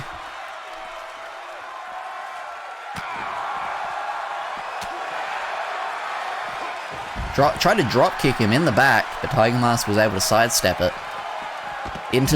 Tried to throw him into the stairs there. To make a Bosnian King K-Nox a Fire Pro so you can do a huge return on Rising Spirit. If you do,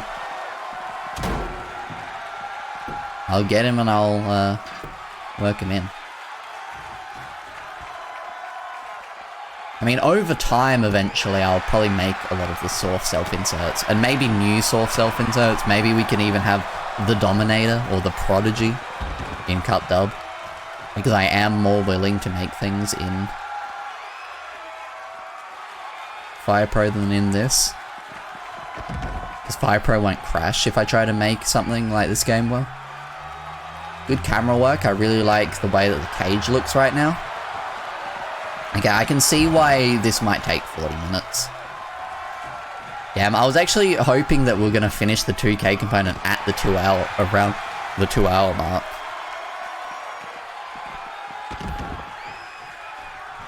But we just hit the 2 hour mark of this show.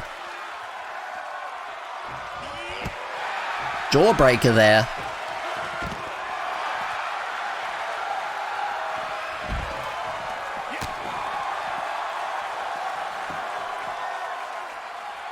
And I don't know about you guys, but I'd love to get Randy Schofield with the gold pants on Cup Dub. Wow, that is nice.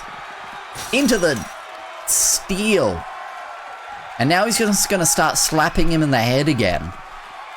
For a while. Just a little slap around the ear. Trying to grab at his Tiger Mask. Okay. Trying to grab at the corner post. Get Corporate Clint on Fire Pro? Fuck yeah, bro.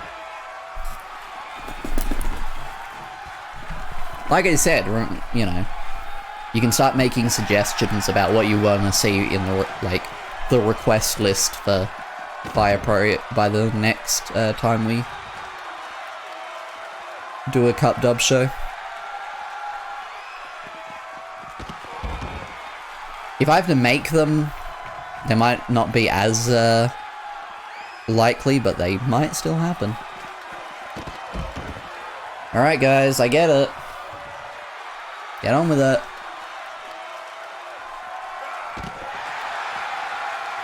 If you're gonna be on the outside, at least, like, leave the cell. You know what? Is this still one of those games where you have to, like, break the cell wall to leave, or can you leave through the door? Breaking the cell wall to leave was always so fucking stupid.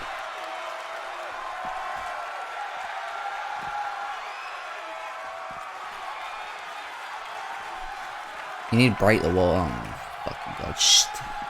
2K!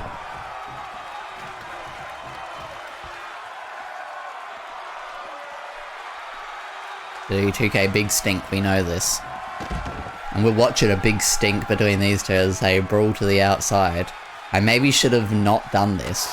Maybe I should have done a 2 or 3 falls match or something. Former Snake Pit Tag Team Champion Randy Schofield rocking the gold pants. Absolutely.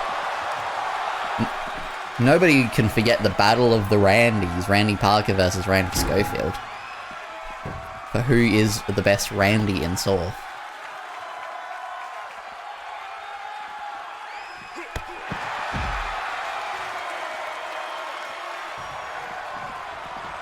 Get in the ring.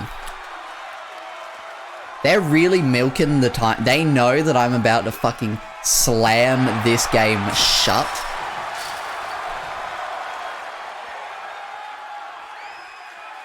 What about the time Michael Hunt wrestled Randy Schofield at the first showdown? What a beastly encounter. I'm sure it was. At first I was thinking first takedown. I'm like, no, that doesn't make any sense. But yes, first showdown, yes. I was a bit confused there. Because of James's they actually break the wall! I thought you still had to use like a finisher to break him through the wall. Oh my god, they're actually on the outside of the cell. This is crazy. Will they climb the cell? Holy shit, they're actually giving us a show, lads. They're actually giving us a fucking show.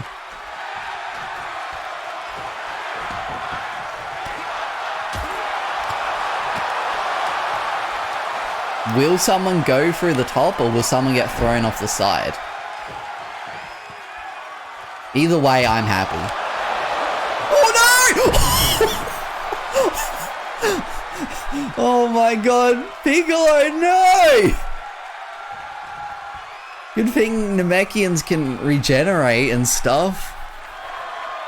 And Tiger Mask is feeling it. If someone falls through the middle though, they will actually be forced to get back into the ring. And Piccolo's gone back up for more. He said, mankind is a bitch. I can take way worse than that. Oh my god, what's he doing here? A stunner of sorts. With the flippiness. Stundog Millionaire, perhaps. And he's gonna do it again. Stundog Millionaire. Big Orange Cassidy guy. And just slowing it down. Putting the pressure on the midsection. On the metal. On the grating. He's tapping out, but it doesn't matter out there. Tiger Mask actually tapped out on top of the cell. But at the end of the day, it has to end in that ring. It wasn't even a rest hold, it was an actual submission that tapped him out. Oh my god, that was frightening. If this was a good game, he would have thrown him off there. And not on the part that breaks.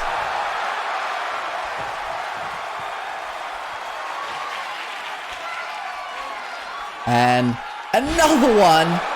But again, you need to get back into the ring to be able to end this. And Piccolo back to his feet. Oh, almost tripping there. Tripping on that good Namekian Kush. Is he going? Oh, a third one? Piccolo looks done. But unfortunately, I mean, you're on top of the cell. How do you think that you're going to get Piccolo not just off the cell, but back into the ring? Knees across the face. It just Tiger Mask says, die, Green Man, die. He is killing him up here. But he should be doing that on the middle panels that will break, please. And the sliced bread, Shiranui.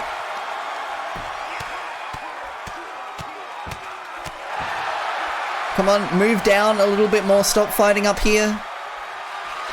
And the Dragon Cutter, I think that's what, or Dragon Twist Cutter or something. One of the default finishes in the game. Moonsault. Can we move from this position, please? I don't even think you can throw them off towards the crowd. Because this game stinks. And instead of making a fun wrestling game, we're gonna make a realistic wrestling game. Stomping across the arm there. And another time across the arm. Come on, start moving him. Okay.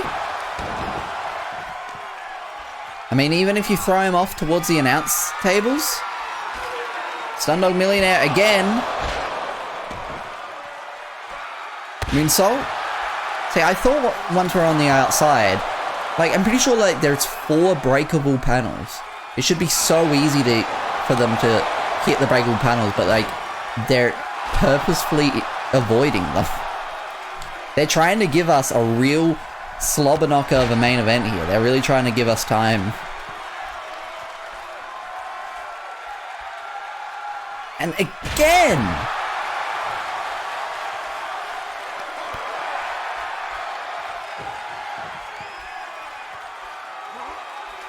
Oh, which way is he gonna go? Oh, fuck.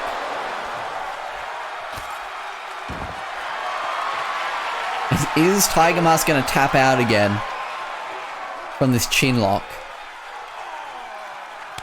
Yes, but it doesn't matter. The referee does not care what happens up there. He cares what happens down there in the ring.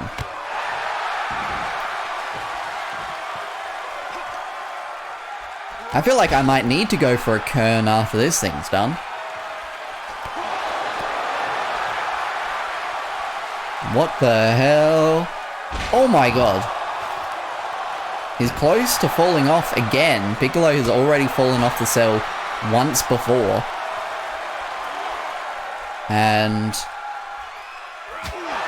big overarm strike there. Elbow.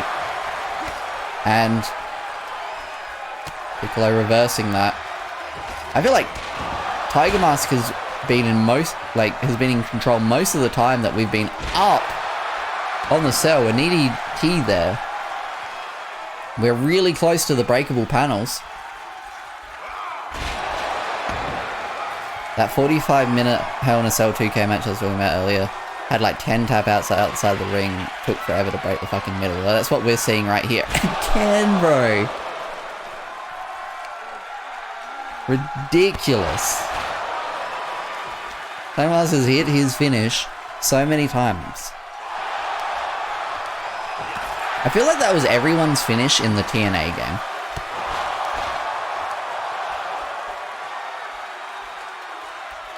Okay. Okay. Yo! Oh my god, okay, we've dented a panel.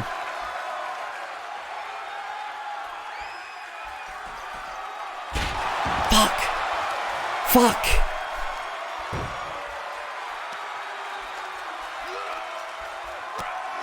Okay. Okay, that's not gonna dent a panel. Do a move that will dent the panels. Do not move to the bottom. Okay. Is that gonna be on the panel? Is that dented? I don't know if it is. I don't think it is. I don't think it was centered enough on the panel to dent it. No, don't move over there. Oh? Fuck, no! Oh my god, we had so much hope for a second. The referee just standing there, no idea what to do. As these two take the fucking liberties up here. Another stun dog millionaire.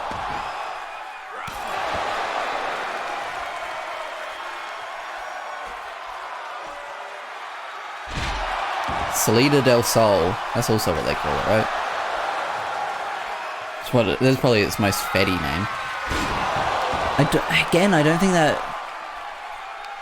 dented that panel. Again. Like, if that was in the ring, it'd be done. Tiger Mask would have pinned Piccolo after that and won. Is that his finish? I swear that was his finish, but like, he's hit it way too many times for that to be his finish. Like, surely he does not have that many finishes. This is painful. They're really trying to fucking... I really shouldn't have done this. I didn't think it was gonna go this poorly. Cool. They move from the top unbreakable panels to these unbreakable panels.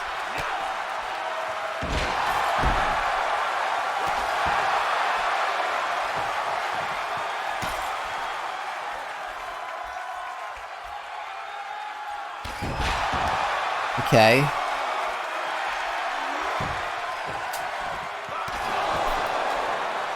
I feel like I could have the worst Kern of my life come back and this would still be going.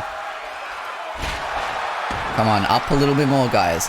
Fucking Tiger Mask just needs to do more of those fucking German suplexes. Fuck.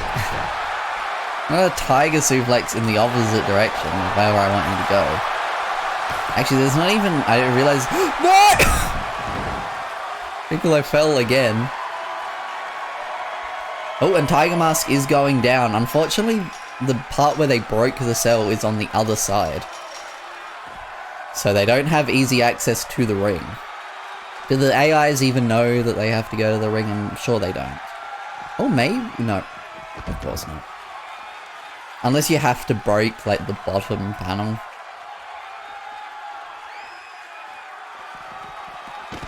Holy shit.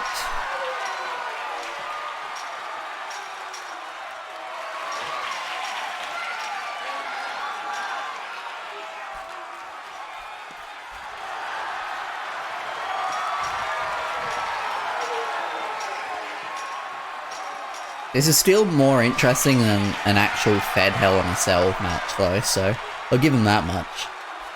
At least it's not the red cell. Imagine if I did this in the red cell. Fuck. That's like the only move that would dent these goddamn panels. And it's in the wrong direction. Piccolo's done, guys. Piccolo is fucking washed. There is no way. He's fallen off of that cell so many fucking times. Just watch this match end in a DQ. Yeah, if it was a Fed cell, it would end in a DQ. Holy. And Tiger Mask is fired up, baby. They're really making me not regret this decision to uninstall this game as soon as we're done. They're making sure that I do not second guess this at all. It's not that way, bro. Man, I wish you could just fucking throw people off the cell with any move. Wouldn't that be cool? Wouldn't it be cool if they made a game fun? Don't forget Fart Gangnam Style. I literally have the tab of like both of them open. I will not. Piccolo! A mere mortal man could not survive that, but a Namekian? Maybe. I hope you heard me rip an ass just then.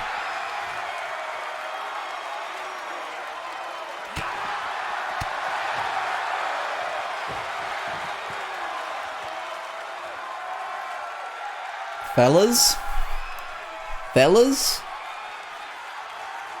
Painful knowing he's going down the cage, but they're just gonna go back up. Yeah, because they can't get back in.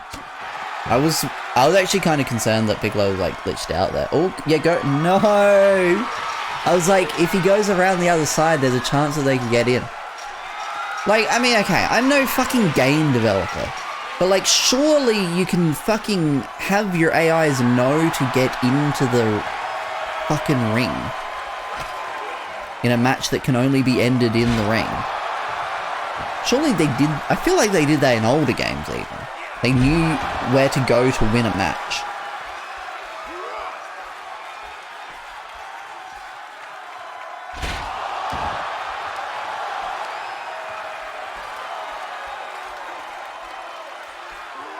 Like, couldn't you have it so that they prioritize heading towards the direction of the ring? At a certain damage threshold or something? Would that be too hard?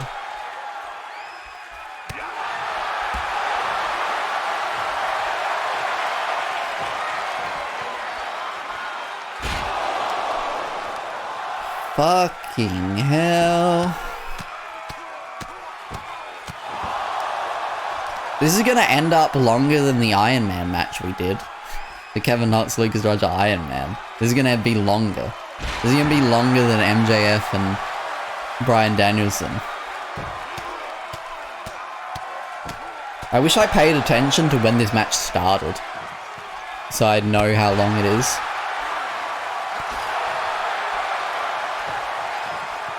Okay. And fall off again. At least do a dive, bro.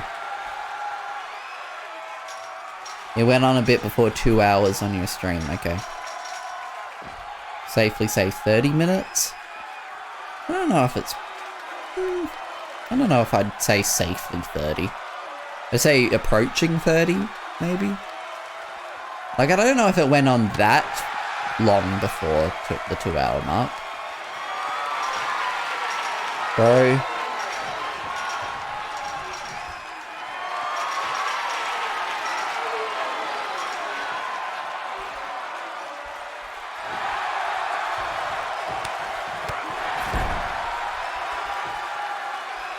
It's only like 10 minutes. I get... Yeah, actually, yeah, you know what?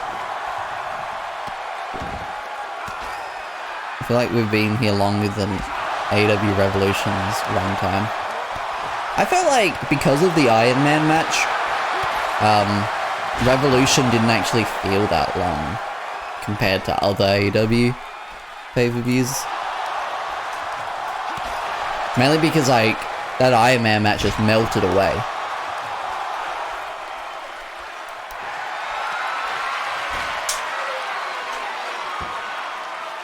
Another tap out. Weird sound on that tap out. Good sound design, lads.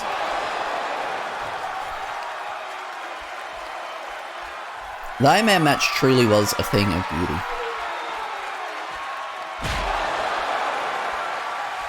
Unlike whatever the fuck we're watching here. I know what to do.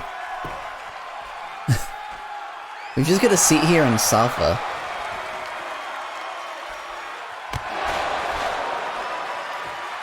Fucking MJF, the low blow into like 2 pins was a really cool moment, but like they kind of botched the fucking production of that, and it wasn't really clear that he got disqualified for his low blow.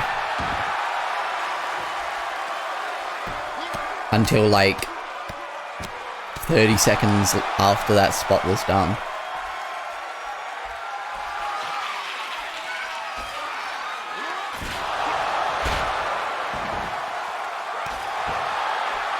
Commentary wasn't sure, and I just feel like Bryce just looked like he was telling MJF off. He didn't look like he was signaling for a DQ.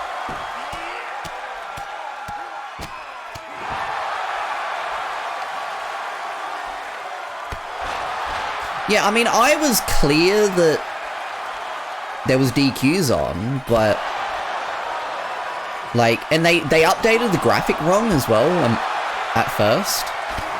I'm pretty sure it was very quickly 1-1.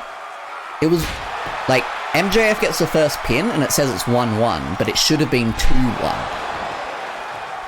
Because as soon as the low blow happened, it should have been a point for Danielson, and they didn't update the graphic till afterwards.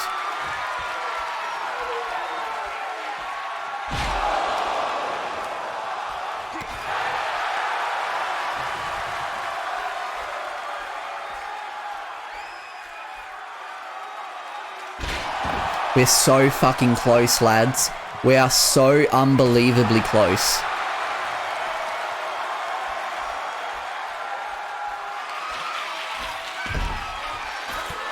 Oh my fucking god, no. Yes? No. Piccolo just doesn't have, like, the moveset for it. Yes!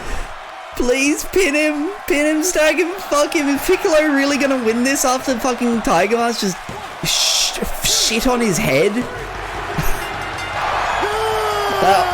Up on that cell, Tiger Mask fucking shit on Piccolo for fucking ever.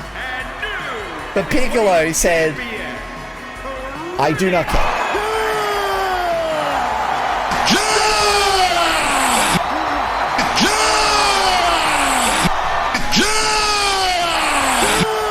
Piccolo, fourth reign, and blocks Tiger Mask from overtaking him in total defenses.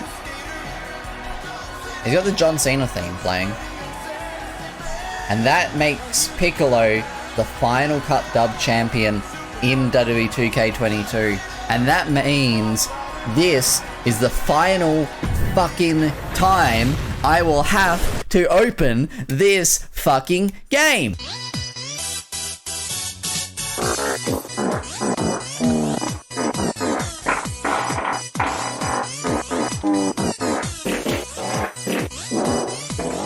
Oh shit, that's really big.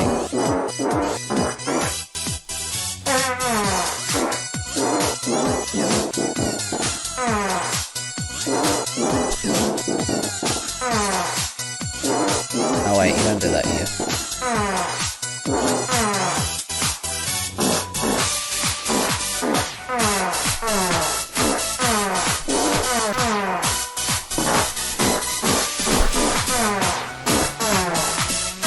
I'm getting ready.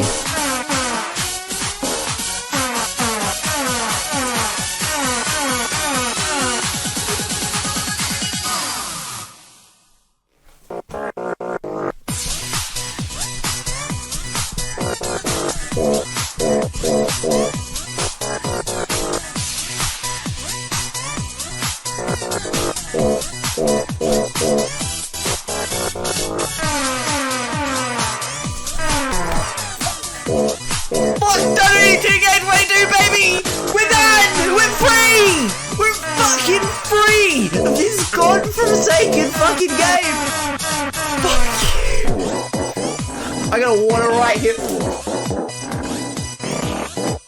Hell yeah. Fuck the WWE. I'm fucking choking on the water. But at least I don't have to choke on fucking WWE 2K's fucking shitty, shit-covered cock anymore.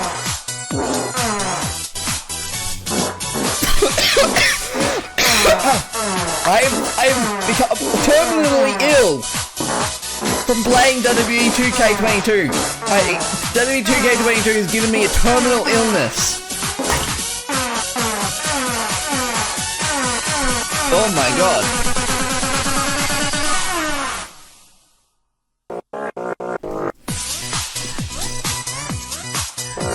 Alright. Bit over.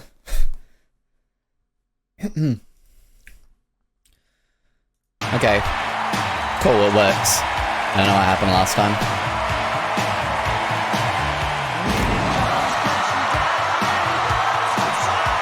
Here he comes, the immortal Hulk Hogan.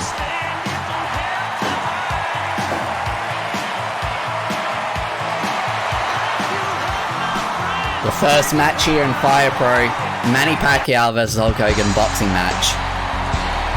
Here comes the Pac-Man.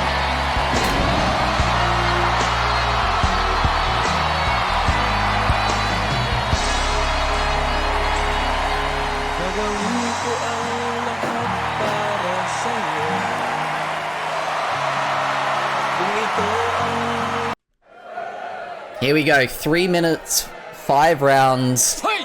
Let's do this. Okay, interesting start for a boxing match. Going for the bear hug in this boxing match.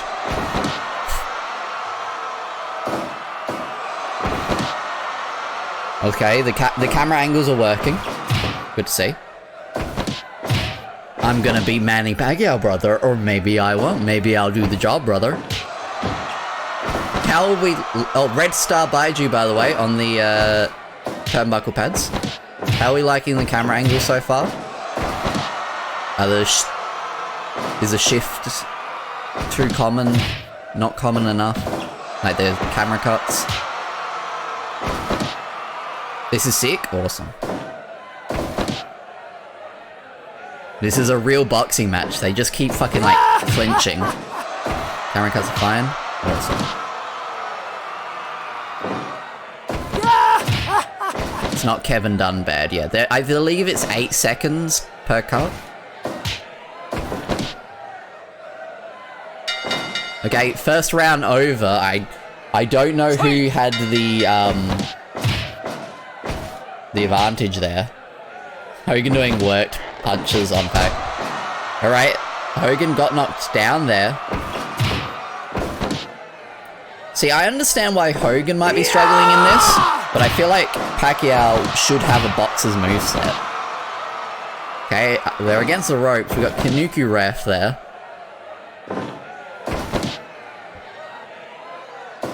They keep clinching.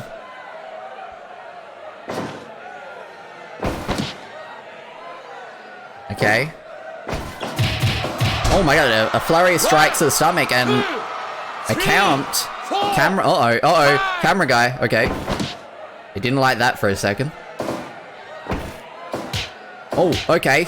Some work strikes to the head from Hogan there. But Manny Pacquiao was able to get him down for a count. I don't know if there will be a referee's decision. He was on his feet, but he was still groggy, so the referee was still counting. I guess that's a rule here. Oh, trying to go for a huge hook there. Round 2. We have 5 rounds in this boxing match. First ever boxing match in Crimson Universe Pro Wrestling history, I think.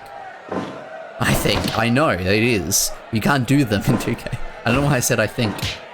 Punch to the top of the head there. Clinching back up. Man, I love Rocky 3. So true. Okay.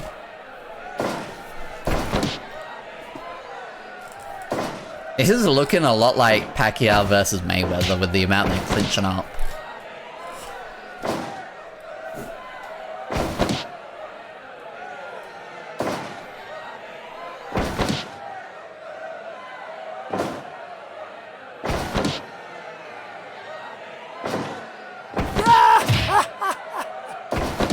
Okay. I feel like if this does go to a decision, Manny Pacquiao, in my opinion, has maybe had the better showing here, but... And maybe that's kind of what Pacquiao's strategy is now. He knows that he's knocked Hogan down a few times. He knows that if it goes to a decision... Uh-oh. As I say that, Hogan working some strikes, but Hogan's down. 2, 3, 4. Only a 4 count.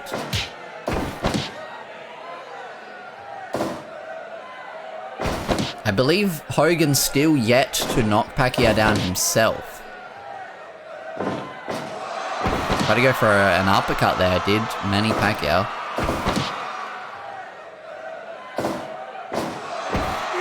Oh, and a huge hook! 2, 3, 4, 5. Only 5 though. Hogan, he's not jobbing for just anybody, brother. Or maybe he is. Overhand strike there from Hogan to Pacquiao. Philippines versus America. Oh my god. Oh, what? He's straight back to his feet. He hulked up.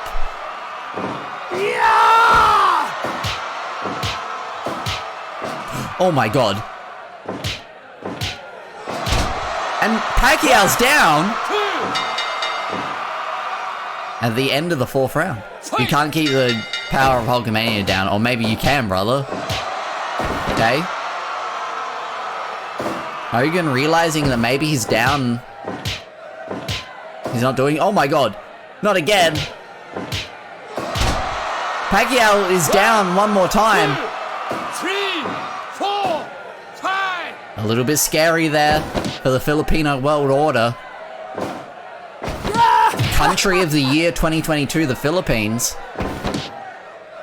Which Hogan took offense to and decided to fight Kane backstage over who could take credit for the Philippines' success. Manny Pacquiao is here to show that the Philippines are capable of their own success by beating Hogan here. But a club to the back. Okay, Pacquiao to his feet. Bit groggy, but suddenly this isn't as dominantly Pacquiao as it once was.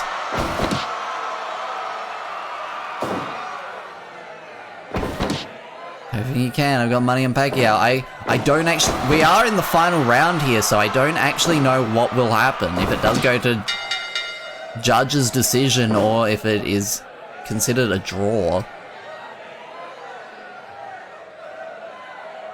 The Pac-Man, and I don't mean Todd Pack. Okay, that was the final round. And, okay, it is considered a draw between these two. We do not have expert judges. So, I guess I will just pay... I mean, I could just refund the bet? I don't really know what to do here. Do we have any expert boxing judges in chat?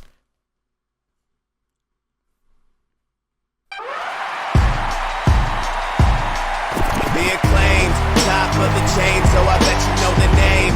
Getting all the fans entertained. The Acclaimed, running in the game and we in our own lane. Everybody saying that they wanna be acclaimed. Nobody stopping the team. The Acclaimed on the rise to the top of the scene. We the cream of the crop, it's an obvious thing. You gon' wind up on the dark side of the ring.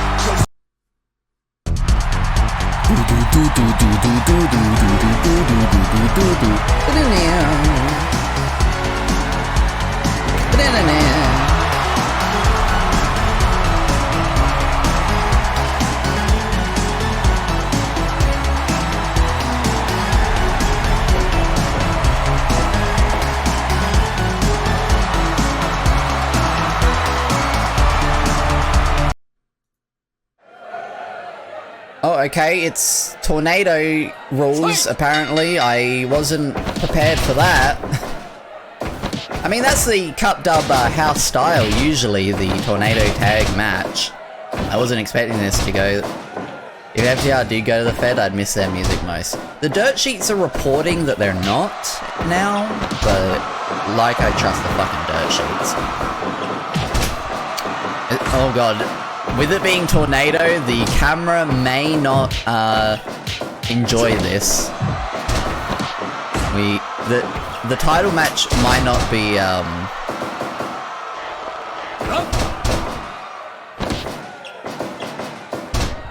the go.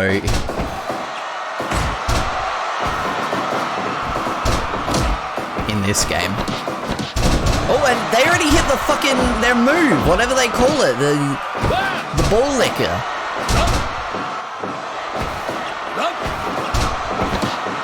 A roll up there from Max. Platinum Max. The big rig. Uh-oh. Camera. Oh.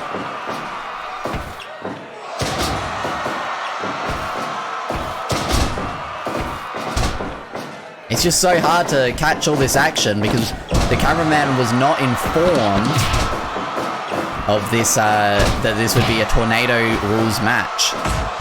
Unbreaker there. Platinum Max right now in control. Looking real fancy. 3D there. Max Caster with the pin. Not enough to put away. Dax? Dax is bald? And Cash is not, right? Yeah, Dax is bald and Cash is not. I'm pretty sure that's true.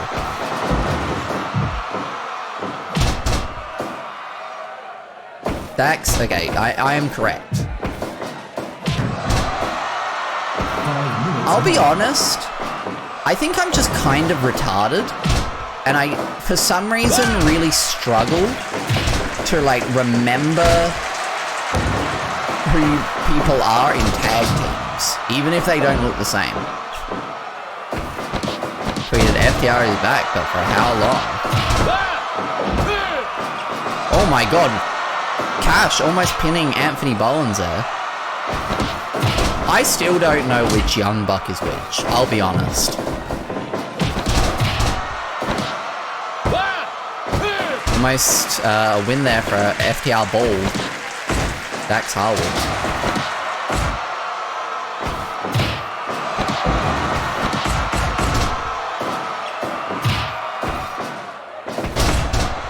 A reverse atomic drop there from Dax to Max. Dax versus Max, you say? Oh, interesting.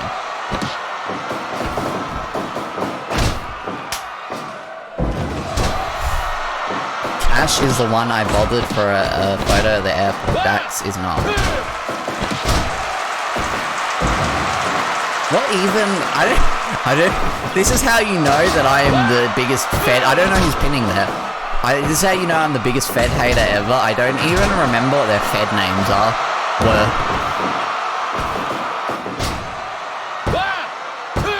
I know that they were the Revival in the Fed, but I don't remember what their Fed names were. This explains a lot.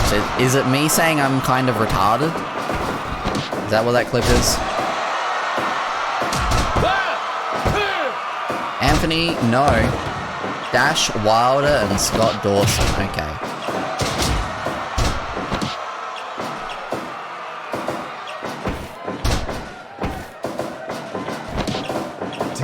Gone.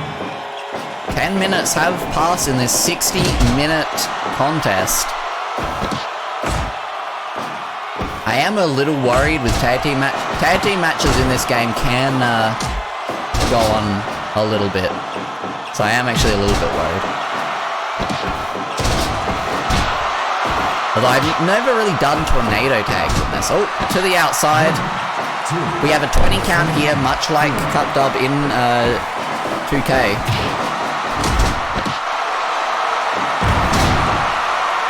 An attitude adjustment of sorts. Maybe even an FU. Oh, we can't see him. Again, I don't think this will happen as much in a normal tag team match. I think this is just because it was set to tornado for some reason.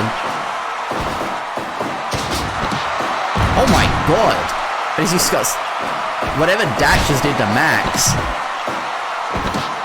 was insane. A cutter! A Cash. Able to stop Dax from keeping control. A pin there!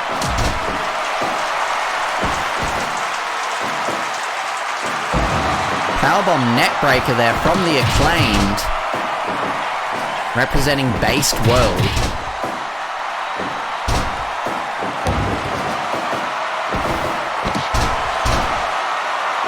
Uh-oh. They've separated a bit. Oh, Dax is pinning Max while the cameraman is afraid. Oh no! Where are we? Okay, I'm intervening. I think I have a way to fix this.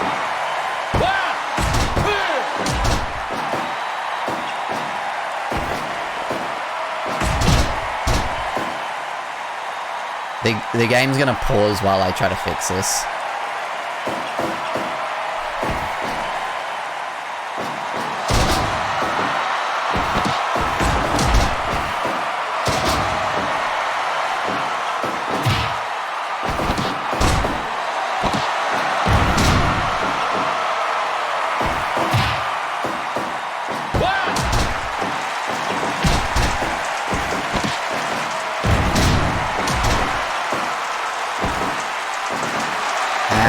a suplex there from Anthony Bowens.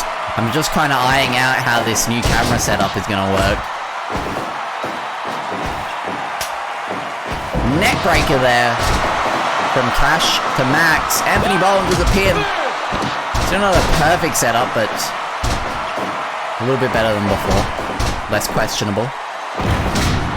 Super kick.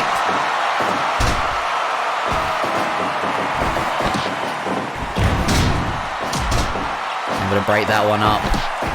We are approaching the 20-minute mark in this match, even though the match isn't actually 20 minutes long because it's like 0.25, a 25% increase of speed. I feel like FTR are dominating the Acclaimed here a bit. I feel like FTR are in control, absolutely. Double pin! And not enough. Put the Acclaimed away. Both of these tag teams, former AEW tag team champions. 2! And the cameraman missed it! But the Acclaimed are going on to take on RPGvice. So I bet you know the name. Getting all the fans entertained. The Acclaimed running in the game, and we in our own lane. Everybody saying. Oh, okay, the music just ends there. Fucking 5 stars. Meltzer loves it, baby. Here you go. It did look like the camera might be a little funny. Oh. Sorry, I'm trying to... no, I will keep the camera. Here come the Nyan Neko Sugar Girls, who do not have a theme.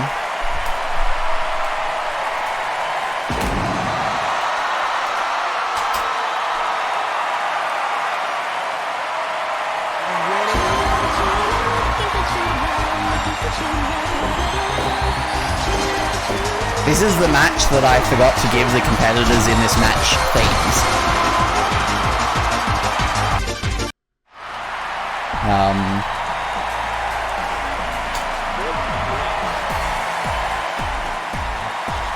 The World Wrestling Federation.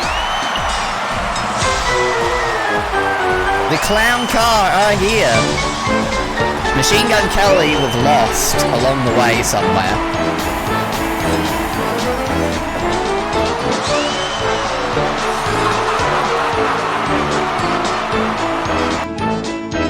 Whoever wins this match, uh-oh.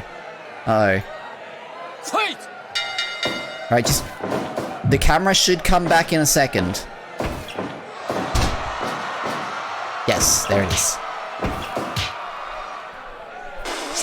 Oh, a missed there from Hitoshi-san, completely missing Logan Paul. Actually, no, it did get Logan Paul. He's all green, missed it up. Elbow to the back there. Raku-chan in the ring. Now, the Nyan Neko Sugar Girls, Raku-chan, Kaneko-chan, and Hitoshi-san, known for being in Robot Waifu Championship Wrestling. Kanuku Ref is down. I believe they won the Robot Waifu Championship Wrestling Trios title. Holy... Kaneko-chan is not fucking around. Kaneko-chan does not care. A tiger suplex on Logan Paul to the outside of the ring. 20 count here.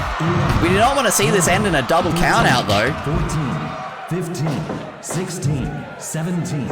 Although I don't know how the people would feel about the clown car losing via count out.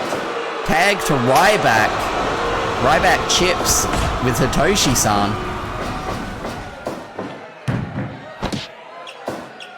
Hitoshi-san also tried his hand as a singles competitor in Robot Waifu Championship Wrestling back in the day. I don't believe was overly successful.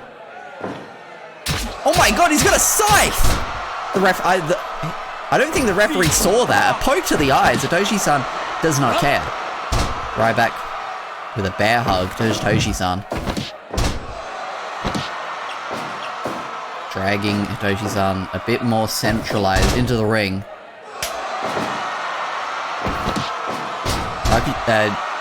Ryback hitting Raku-chan with a jawbreaker.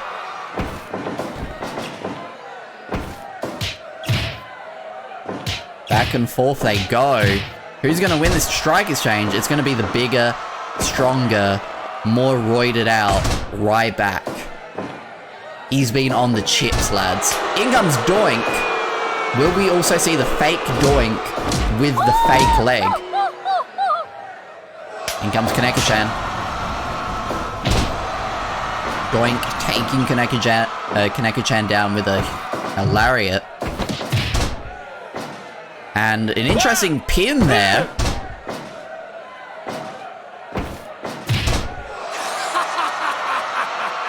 He is truly devilish. What a deviant Doink is. That fucking during the Wardlow and Samoa Joe match, they kept talking about like the deviancy of Samoa Joe. It was so weird. Like they were saying like Samoa Joe's just a different type of deviant. Oh my god, he just ate a pussy. Bobby eating the pussy? He just went for it again. Rim job style. Look at the tongue. Moonsault there from Raku-chan. Interesting. I believe that was a headlock, but had him grasp quite interesting. I think Ryback has been slightly busted up on his brow. Eye poke there from Itoshi-san and a Samoan drop there from a not very Samoan man. Type cover, but not enough. Put Itoshi-san away. Oh, he went for the hiss! Oh my god, the strength. If you have seen Robo Waifu Championship Wrestling, the hiss is one of the most important moves in Robo Waifu Championship Wrestling history. If you have not seen Robo Waifu Championship Wrestling, you can see it on the Crimson Universe Pro Wrestling YouTube channel. Every episode is still there, every episode that aired at least. The hiss was really important to many wrestlers in Robo Waifu Championship Wrestling, and to the crowd. I wonder here in attendance, in the building, if there are any Robo Waifu Championship Wrestling fans. Only a 2 count there for the clown car. Here comes Doink. Logan Paul perhaps still recovering from that tiger suplex off of the apron to the outside earlier. A scoop and a slam and a drop kick to the back of the head of Doink. Doink dragging Raku-chan. What is Doink going for here? An elbow drop, but missing. Lamai throw. Threw Raku-chan into Ryback, but I think Ryback was able to get out of the way. There's a kick from Raku-chan. Kaneko-chan. And an elbow drop connecting this time. And a really tight Boston Crab. Interestingly, not a rope break. And some ground grappling from Doink. Okay, that was a rope break. That was indeed a rope break. Taunting with this sharpshooter-like maneuver. And stalling, jumping, power driver. And, camera didn't like that. Logan Paul back in the ring. WWE's own Logan Paul. He has not provided me with any samples of Prime. That son of a bitch.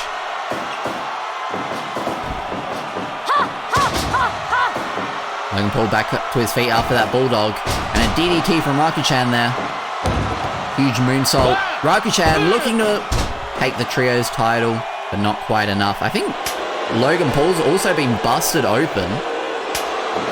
Crowd not big fans of the clown car. Oh my god. Kinuku Buster! Right in front of Kinuku ref. The Kinuku Buster from Hitoshi-san. Ryback wishes he could do that. And the scythe back out. I don't think that should be allowed, but I'm still not sure that Kinuku ref is seeing it. Oh, and Hitoshi-san falling to the outside there.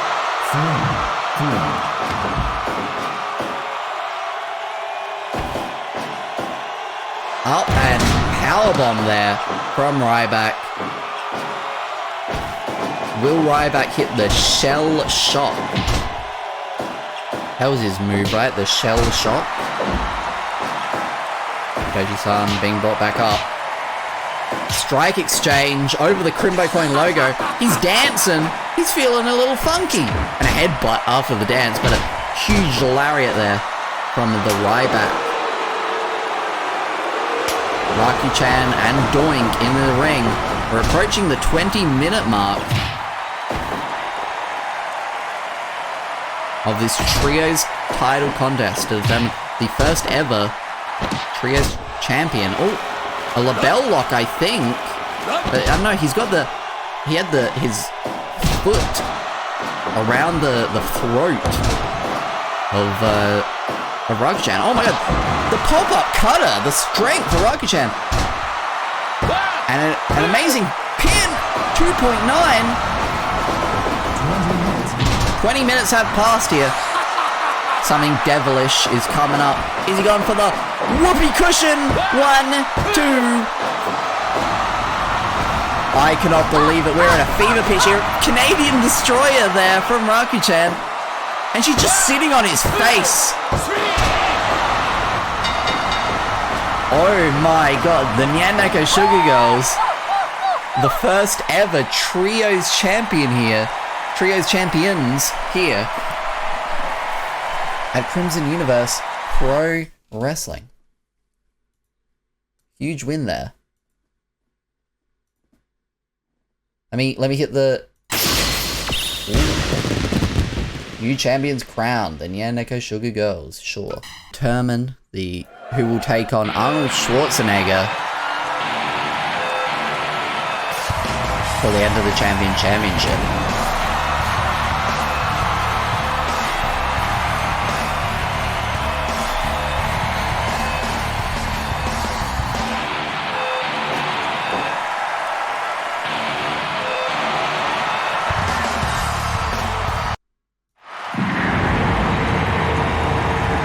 Here comes Amuro.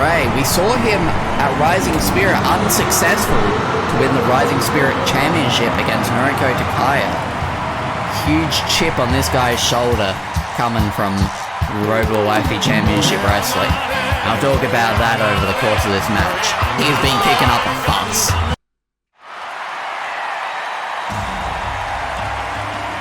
But a former Enter the Champion in his own right, former Cup Dub champion as well, Mansoor. Big money, Mansoor Al-Shahal.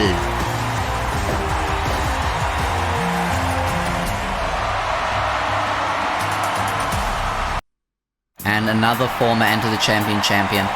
It is Shrek, who... I forgot to give Shrek a theme. He's just got a default theme. Sorry about that, Shrek.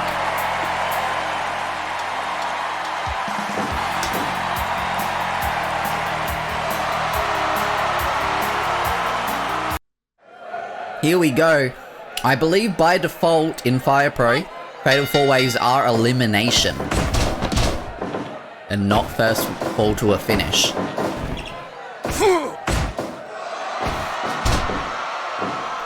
I should update, since we have Trios Champions now, I should probably add a new sheet for the Trios Championship.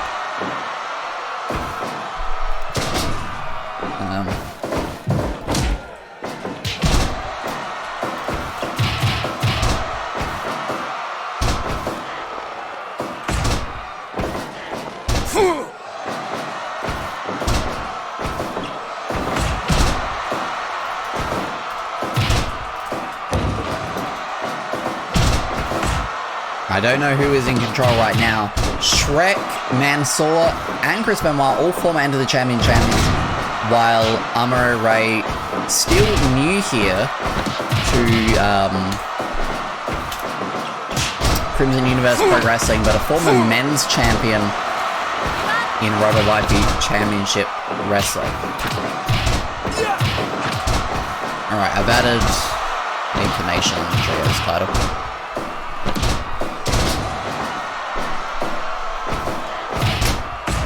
European uppercut there from Mansoor. And a leg submission from Mansoor to Shrek there. Up and Death Valley driver to Shrek from Mansoor. while Chris Benoit and Amuro Ray are going at it.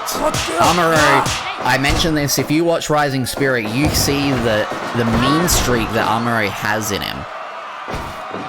He truly has that dog in him.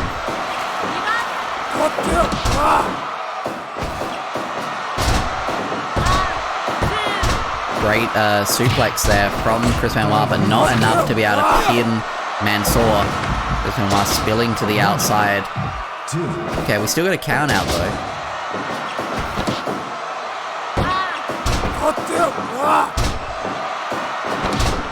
Takedown there from Chris Benoit.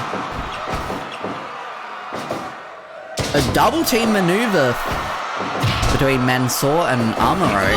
Interesting seeing them working together so quickly. Kamagoye! And there is one of those amazing new type maneuvers there from Amuro, and a tombstone pile driver from Shrek.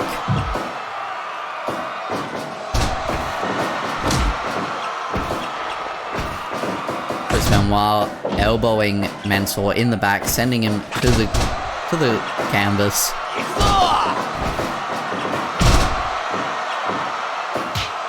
Just punching Shrek in the face.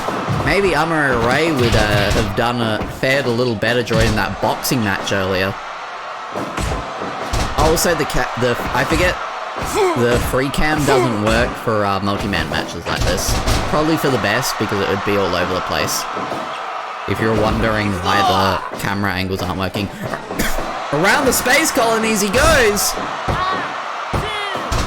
One. Maybe could have been enough, but Kiwi-chan, our referee for this match, a little slow there. Punches to the midsection. Kiwi-chan, distracted by that submission, was not able to count that pin. 1, 2. Shrek is not eliminated just yet. Oh my god, Shrek just planted Amuro into the mat. Now, I was talking about Amuro kicking up a bit of a fuss.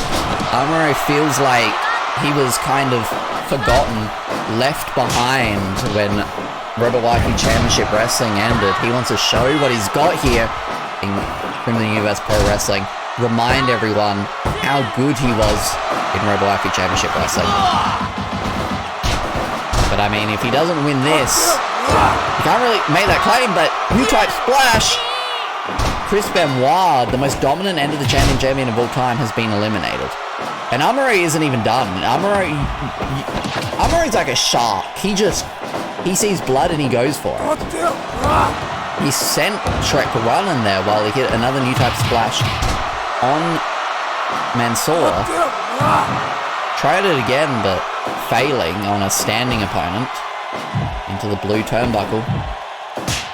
Some chops across the very large and very green chest of Shrek. If you slap Shrek in the chest, what color would it turn? Would it still turn red? I am not sure. Some Shrekologist needs to give me the information on that. Back suplex there from Mansoor to Amuro. Inzaguri. Takedown and throwing Amuro off there. Tombstone pile driver. And around the space colonies we go. 1, 2. I believe Amuro eliminated Chris Benoit as well. So now we have Amuro and Mansoor here to determine who takes on Arnold Schwarzenegger for the end of the championship. And Amuro, he's dangerous up here. Meteora! But he didn't really have... He had to catch his breath a bit. And now, Frog Splash to the back of Amuro. Mansoor with another one.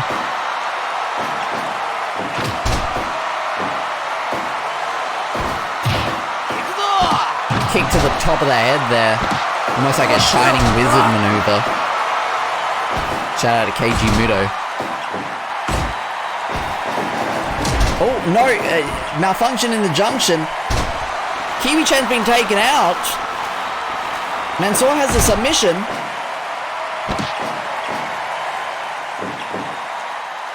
Amuro with those flurry of strikes.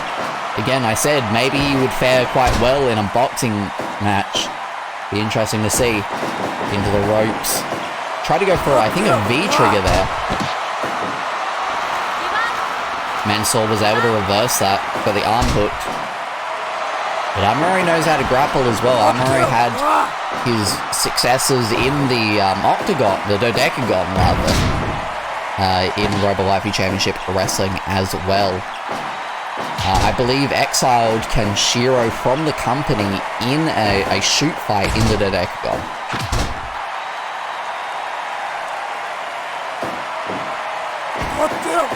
And back down we go, and there it is, that killer instinct of Amuro, the referee counting there because having an opponent in a compromise, he did the deal! He did the deal! No one kicks out of the door! No one kicks out of the deal! And Mansoor advances to take on Arnold Schwarzenegger for the Enter the Champion Championship later tonight. No one bet on Mansoor.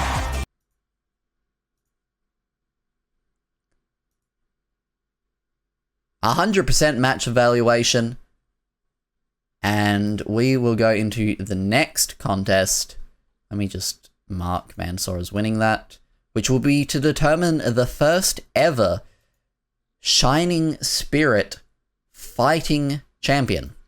This is the Shoot Fighting Championship that takes place in the Dodecagon. If you watch Rising Spirit, you saw that Katsuyori, Shibata, and Roman Reigns advanced through their qualifiers to get to this match. It did work this time, but I don't have the title set up for it. This will all be edited out of the VOD. Okay. Does the title fuck up who's in this match?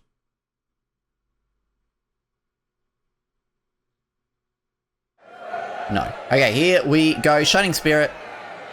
Fight! Let's do this. Shut.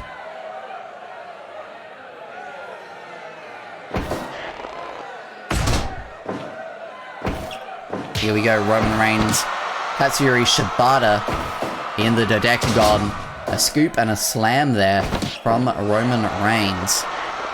Katsuyori Shibata actually has an MMA record, and not, I'm pretty sure not a too shabby one in real life. Well, Roman Reigns, I don't believe, to my knowledge, has been in a MMA match. But I mean, he's a big guy, you know? Starting off a bit slow here. 10 rounds, 5 minutes apiece.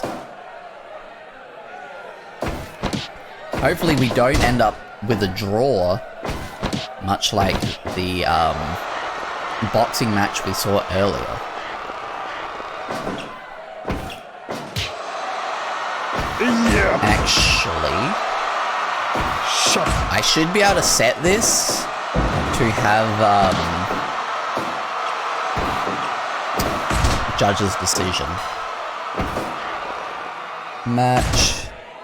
Judge's decision on a draw.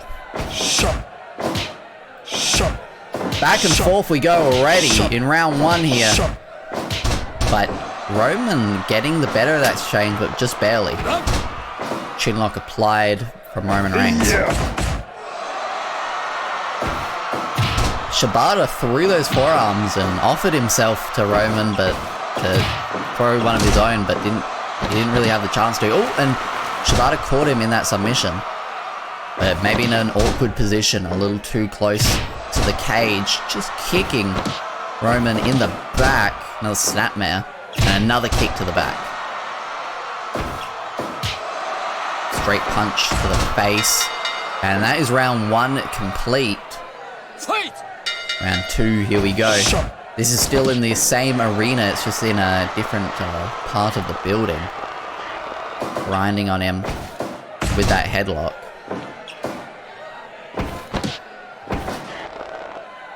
Elbow to the back there of Roman Reigns. Again, grinding with that headlock one more time.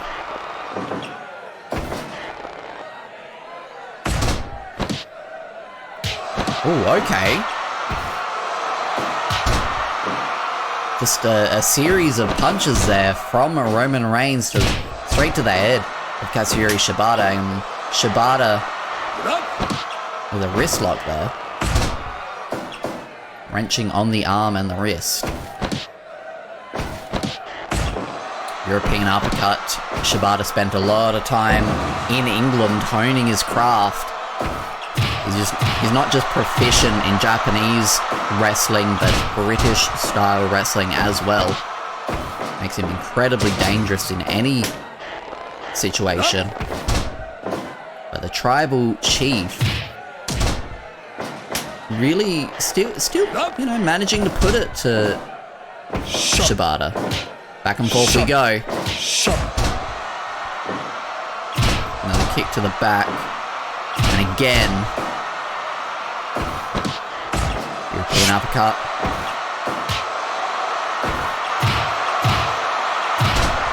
Those kicks to the midsection. Now you gotta think, usually Shibata goes for that penalty kick, rebounding off the ropes. There are no ropes to rebound off of here. I wonder if that will make it a bit more difficult, while Roman Reigns does the Superman punch, which is used, I believe, in mixed martial arts matches. Round 2 come and gone, and I would struggle to call this one at this stage. Shibata right now taking control with those devastating kicks. Elbow to the back. And going for the STF here. Submission or KO is the only way to win here in the Dodecagon. Knocking your opponent out or forcing them to submit.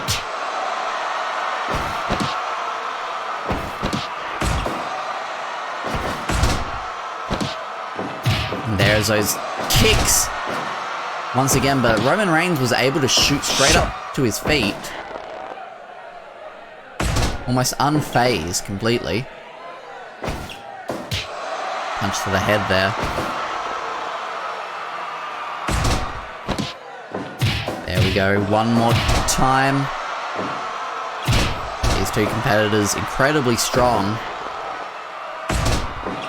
And, oh, sleeper has him grounded. Roman Reigns has the strength to push him off. Like I said, Roman Reigns is a big guy. It's not good for Shibata. Back and forth we go.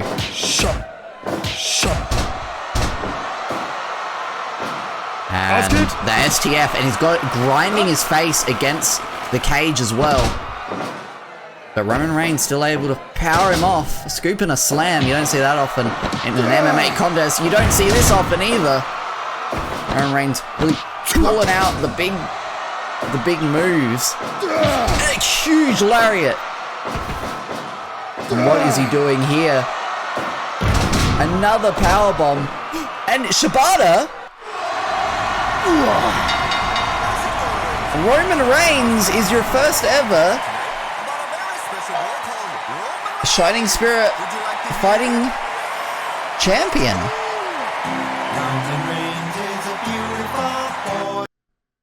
I cannot believe it. He beat Katsuyori Shibata there to become the first ever Fighting Spirit. Yes. Fight! There's a light tube down there, but yes, barbed wire, exploding barbed wire ropes surround the ring completely.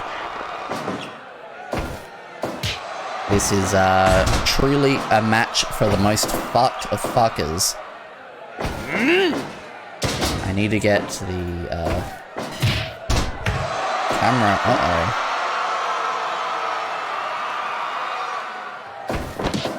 Cameraman? Can we catch the action, please? Uh-oh. There we go.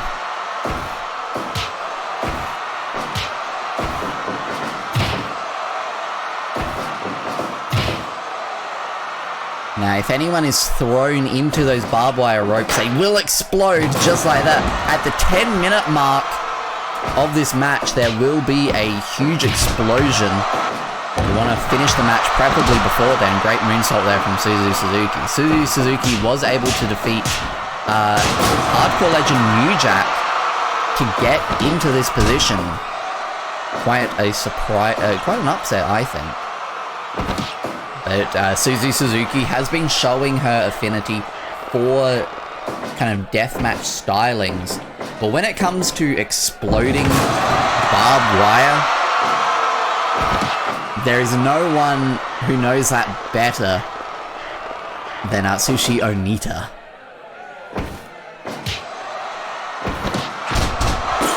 Oh my god, I think someone got cracked on that light tube, and I think it was Onita from his own Inzaguri. Kick to the back there. And a bit of ground grappling. I wouldn't expect to see that. Those large rectangular, you know, almost boxes contain the deadly explosive that will go at the 10-minute mark of this match. And the crowd are electric in here. The crowd are getting very loud, very rowdy. Get rowdy. And Onita being sent into the mat by the very young Suzu Suzuki. Only like 19 or 20 years old is Suzu. Part of prominence, she has shown her affinity, as I mentioned, for deathmatch style wrestling. And she could become the first ever Spirit of Anarchy champion here at Crimson Universe Pro Wrestling.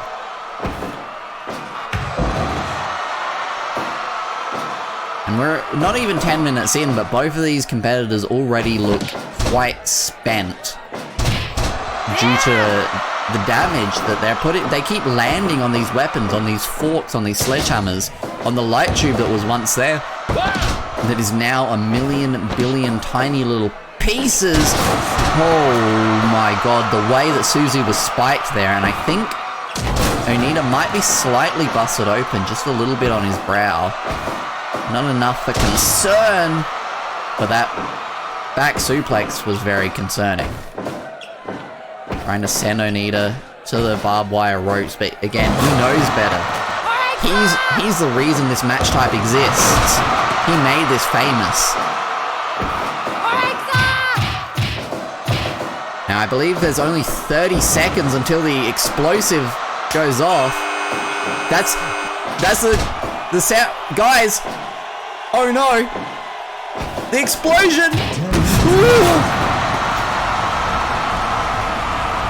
And Suzu straight up! Suzu Suzuki does not care, but Onita headbutting Suzu. He's been through many of these explosions himself. Got it stacked up. How the hell did Suzu Suzuki kick out of that one? That's what I was saying when she was fighting New Jack. But she's out it again. Powerbomb, stacked her up, mating press. Atsushi Onita, your first Spirit of Anarchy champion.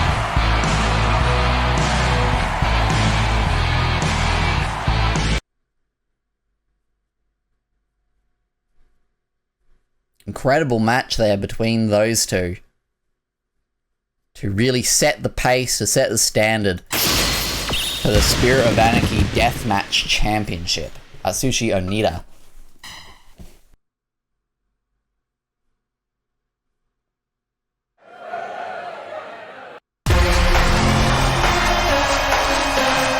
Here she comes. The winner of the Eliminator earlier, Jamie Hayter.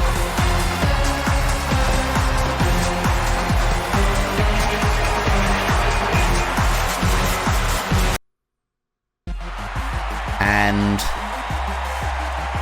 the current reigning Cup Dub Women's Champion. It is Sasha Banks and not Mercedes Moné.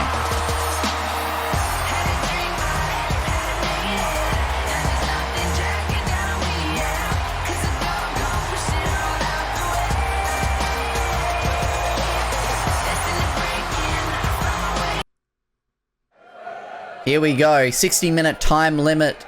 Cup Dub Women's Championship on the line. Jamie Hayter versus Sasha Banks. Now, Jamie Hayter still, like I said, a relative newcomer here. I mean, this is still her first show. Not a relative newcomer. She is a newcomer here to Crimson Universe Pro Wrestling, whereas Sasha Banks has been around for a little bit longer. Not a lot longer, but she is the Cup Dub Women's Champion. 2 successful defenses with that title. Could this be number 3 for Sasha Banks?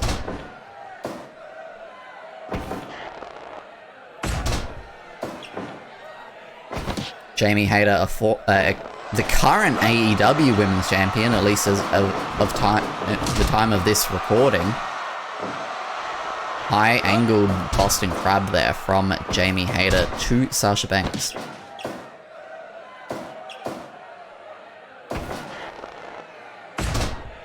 Over to the back, stomping on the back of the knee there.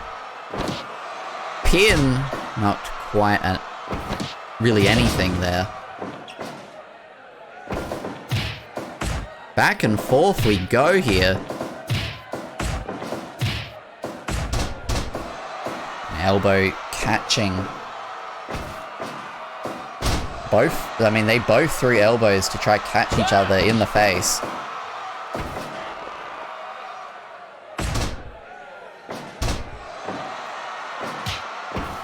And into the blue turnbuckle with the monkey flip from Sasha Banks. Jamie Hayter. Jamie Hayter definitely has a power advantage in this one. She definitely throws hands. I believe Jamie Hayter maybe... I'm unsure at this stage which faction Jamie Hayter has found her way into. Come on! Oh my god. And to the outside. Jamie Hayter, though, she's going to wait. She knows that that's the only place that this match can end. Although, with a 20 count, the championship will change hands. That will be accepted. Oh, what a headbutt there from Sasha Banks. She does not want to lose this title anytime soon. Jamie Hayter. What the... Sliding D there and a pin. Thinks it's enough to put away the champion. But no, not quite. Wheelbarrow Bulldog there from Sasha Banks. And Jamie Hayter going behind for that back. Oh, wow. The way that Sasha Banks got folded there. Into the ropes and that Wheelbarrow Bulldog once again. Shades of Rey Mysterio. Good lucha thing she's doing there. Everybody knows Sasha Banks' affinity for Eddie Guerrero. One of her greatest influences. There's a forearm strike there from Jamie Hayter, but a snap suplex from Sasha Banks. I thought was going to change the momentum, but Jamie Hayter first one on her feet. Oh, wow. That knee across the face. But Jamie Hayter being sent to the outside, and Sasha Banks, she's not going to wait. She's going to make the most of the outside area of those thinner pads. She did the deal, but on the outside. Bulldog on the outside. Sasha Banks looks like she's willing to take...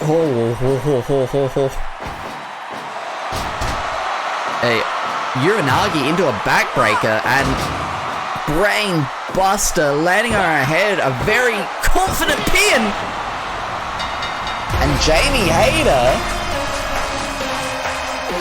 is the new double women's champion.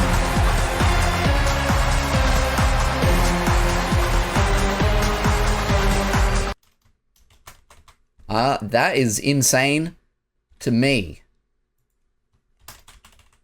I'm adding it to the spreadsheet right away. Jamie Hayter is leading the revolution, so to speak, here. In Fire Pro Wrestling World by taking the Women's Championship away from Sasha Banks. Second time we're seeing them here tonight. You gotta think there might be some exhaustion. Everybody's saying that they wanna be acclaimed.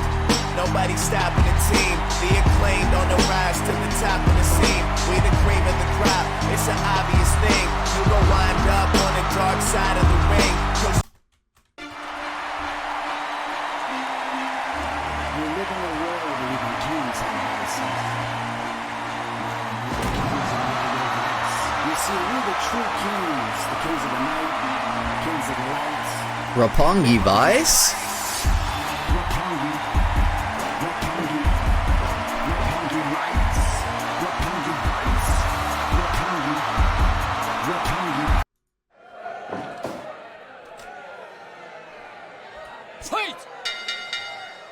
Here we go. Now, after the mess up earlier of having it be a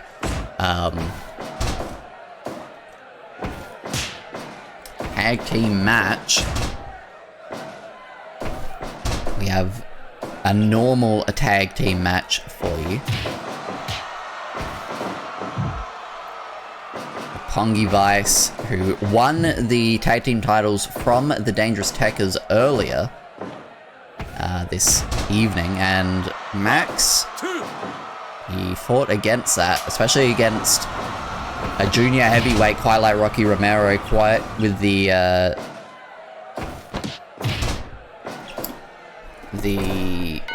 resume, so to speak, that Rocky Romero holds in regards to junior heavyweight wrestling worldwide. Former Black Tiger, has won the IWGP Junior Heavyweight Tag belts God knows how many times.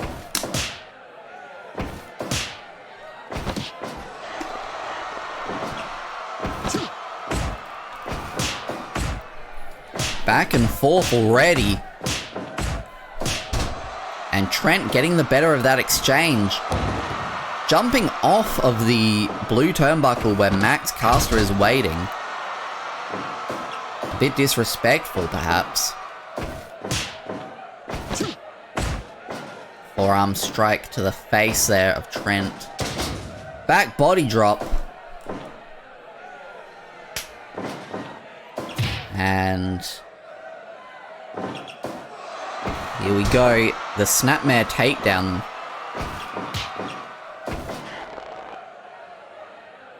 Elbow to the back. Rocky's going up top, but he again thought against it. The in-ring intelligence of Rocky Romero is not one to doubt. I will not doubt that decision to choose to get off of the turnbuckle from Rocky Romero. I trust he knows what he's doing, and I trust he knows what he's doing with that guillotine, but Max Caster, maybe he did not quite have his grip on Max's head. Max was able to slide out of it pretty quickly. Back and forth exchange we have here. And Max getting the better of that exchange.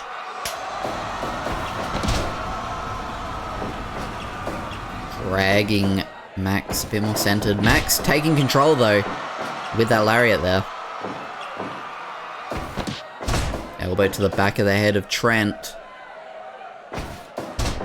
In comes Anthony Bowens.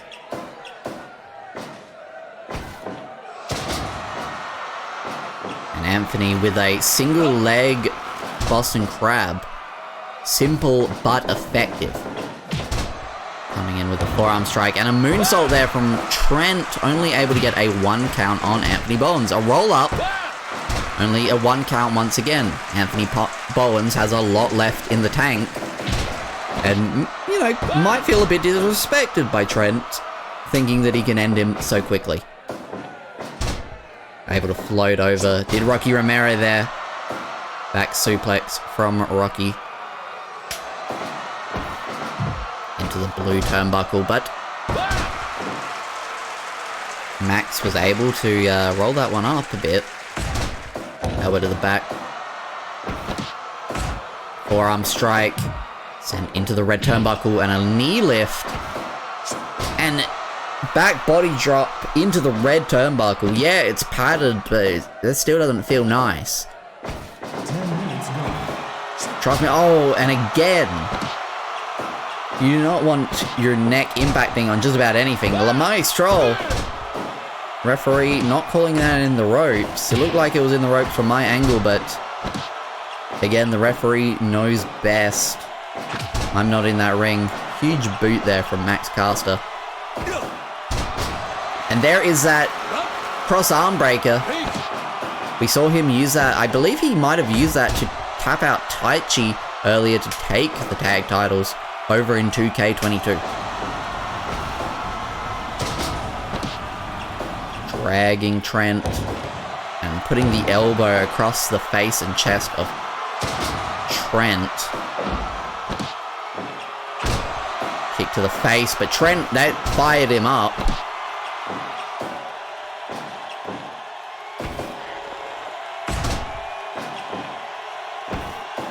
Snapmare takedown. Anthony Bowens. Almost like a Rough Rider there. Maybe it was the Rough Rider. Back and forth we go, and Trent barely getting the better of that exchange. But Anthony Bowens taking Trent all the way to his corner, bring in his tag team partner, get a break. American Rana, and Trent has the same idea. In comes Rocky Romero.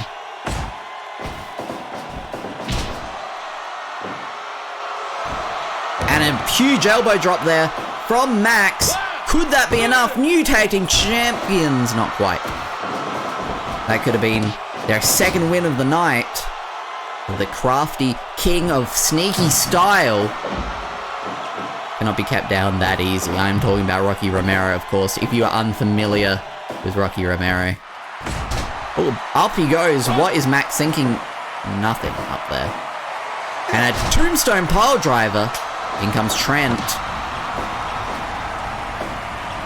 Bringing Max to his feet. Huge elbow. But Max had enough time to catch his breath, but kind of colliding there with Trent Beretta. 1, 2. Anthony Bowens, the legal man, got knocked to the outside. Trent used that as an opportunity to stand, you know, to keep himself a bit more still, to catch his breath. Boston Crab. Maybe treating Anthony Bowens as a bit of a young boy. I mean, the Acclaimed have not been doing this anywhere near as long as RPGvice has been doing it, as the Best Friends have been doing it, as any of Rocky Romero's various tag teams over the years. These two have been doing this for a very long time. Potentially longer than Max and Anthony have even been wrestlers. Okay, back and forth we go. We got Rocky Romero, Max Caster, huge boot there. We are approaching 20 minutes in this contest. With I might say, no clear winner in sight. Up he goes. What is he thinking here? The knees across the back. And Rocky Romero thinks that's enough. Not quite. Max 2.9. He's fired up though. Into the ropes. Knee lift. And oh, the cover from Max Caster. Not enough. Put him away, and the camera does kind of lose his place. The cameraman loses his place a little bit, but it's not too bad. Not as bad as it was during the tornado tag. Anthony Bowens in the ring with Trent. 20 minutes have elapsed 60-minute time limit. Northern Lights with the bridge, but not enough for Trent to put it away just yet.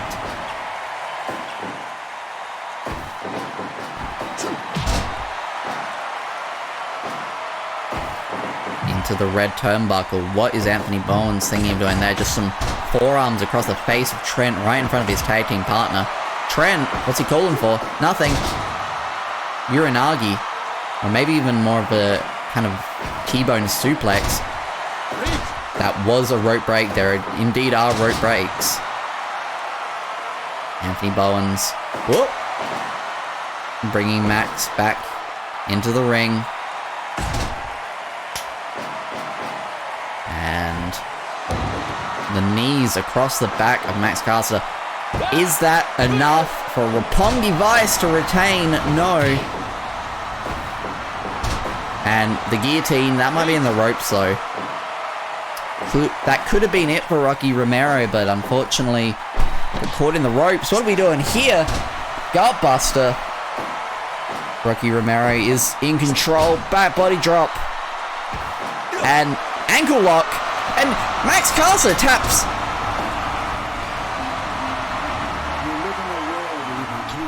Roppongi Vice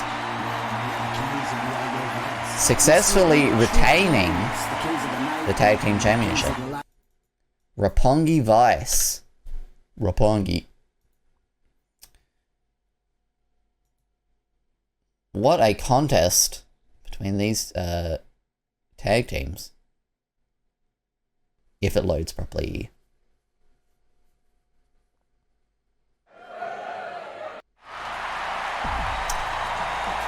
I didn't give Arnie his name either. Oopsie. Oopsie doopsie.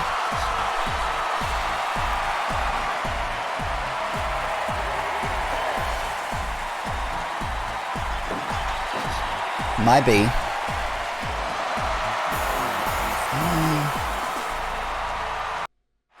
Why won't it let me dock my fucking stream chat back into OBS? I don't get it. Here he is, the #1 contender, Mansoor. Now, let's go have a little look-see at the Enter the Championship history. Mansoor, the 5th ever Enter the Champion. But, never was able to successfully defend. Fight! A scoop and a slam there from Arnie, starting us out. He's ballsy. He's a stud. He does what he wants. And what he wants is to keep that End of the Championship. Maybe rectify his first run, which wasn't a shabby run. 2 successful defenses, but Chris Benoit came along with his 4 defense run and showed him how it is. Arnold. With the scoop and a slam there to Mansoor, Arnold Schwarzenegger absolutely has the power advantage 100 times out of 100, whatever. There's a light tube out there. I don't know where that came from. Maybe a leftover from the Spirit of Anarchy match earlier that was won by Atsushi Onita. This is also our semi-main event of the evening. Only 1 match remains, which will be to determine the Crimson Universe Pro Wrestling Champion. Master Wato will be challenging Piccolo in the main event. Up and with the vertical suplex. And you gotta also, I mean, both of these competitors have been in matches, but Mansoor was not, his match was not too long ago. Arnie, his match was potentially a few hours ago at this stage. Vertical suplex there, sending Mansoor to the outside. Especially with how long that Hell in a Cell between Tiger Mask and Piccolo went. Elbow from Arnie and the pin there to Mansoor. It would have been extremely disappointing for this match to go by so quickly. Scoop and a slam. No, not quite. 5 minutes gone. 5 minutes have passed in this one.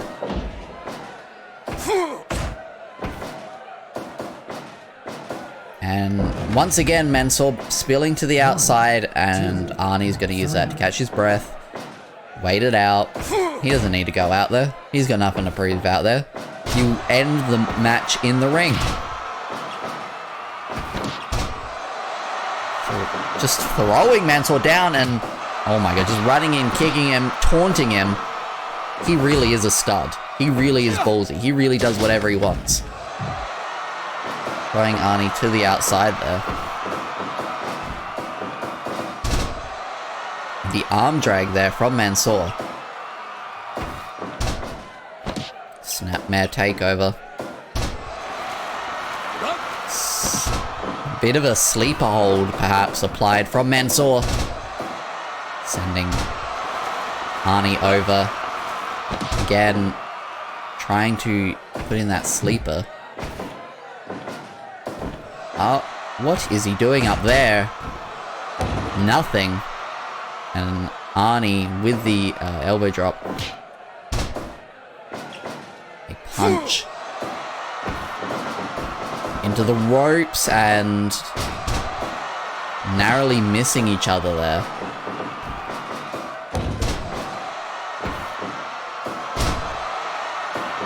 What is Mansoor thinking? Oh my god, great Hurricane Rana there. Mansoor is like a house of fire right now, and a huge Liger Bomb. 2! Almost had a new enter the champion. And he did the deal! This is what won him the match earlier, but somehow Arnie was able to kick out of the deal. Another deal! But that was a rope break. Too close to the ropes. A third one! But we're still in the ropes. Oh, I thought he was going to hit the 4th Falcon Arrow in a row. But not able to manage it there. What is he doing up there? Frankensteiner off the top. Into the ropes. And the frog splash. 1, 2. I thought we were going to have a new end of the champion, but Arnie just seems fired up from being hit by that double axe handle club to the back of Mansoor, and he thought he might have knocked Mansoor out, but Mansoor obviously had a lot of energy to kick out of that one. Pele kick there from Mansoor, potentially out of desperation. Ooh, that looked a little below the belt, but if Kanuki Ref didn't have a problem with it, I guess I can't either. Oh, he's dancing. He's really playing to that camera. Dragging Arnie in. Should you have wasted that much time against the champion? Perhaps not. Arnie, though, looked a little worse for wear there. Great vertical suplex. And, ooh, wow, the way that he got spiked on that DDT. Club to the back from Arnold Schwarzenegger. The Terminator. Big boot. A hip toss. At this stage in the match, a Pele kick, but Arnie shot straight back to his feet. Oh, but here's that Liger Bomb. 2. Oh, I thought we had a new champion there. Arnie getting hit with that Pele kick.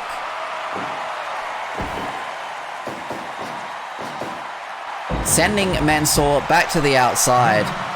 And Arnie's just gonna wait for him again. Arnie has been looking a little out of breath, a little gassed. He potentially needed that. The deal, once again. 1, 2. That is like the 5th Falcon Arrow that he's hit this match. And like the 6th that he's hit tonight. Actually, I think he hit one on the outside as well. Potentially 7 deals made on this show. Lariat there.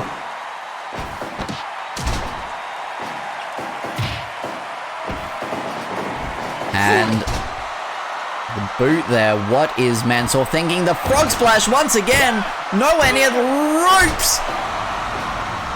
How the hell did Arnie kick out of that? Falcon Arrow. 1, 2. Again. Kicking out again and again and again. Into the blue turnbuckle. Tying him up in the blue turnbuckle and slapping him in the knees. And oh my... But Arnie is on his feet. Mansoor, 1, 2. Arnie, I think, was able to use the rope as a bit of leverage there. Arnie, what is he thinking? Again. Flying lariat there. 20 minutes, but Mansoor seems like he can still go, but Arnie, oh, bear hug. And Mansoor taps out. Arnie is able to retain and move into the Fire Pro era with the Enter the Champion Championship in his grasp.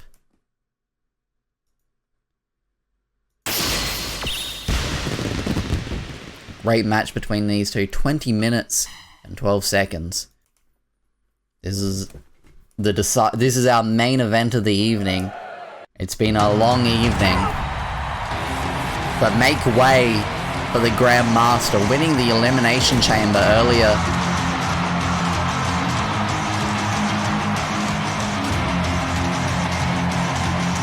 In the evening. To get this opportunity.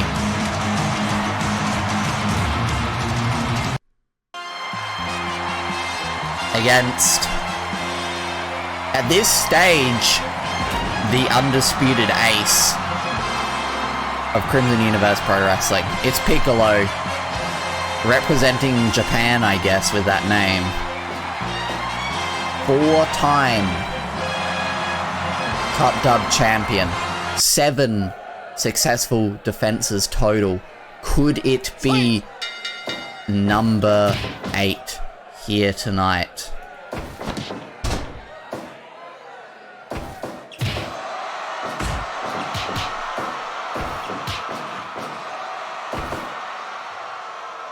Piccolo just overpowering Master Wado there. But no, Master Wado with the some power of his own. Master Wado also a former Cup Dub champion. I believe won it. Was it? I think it was through Request Rampage. At the arm rung there. And... ooh, wow. Just a straight to the face of Master Wado. Kick to the chest.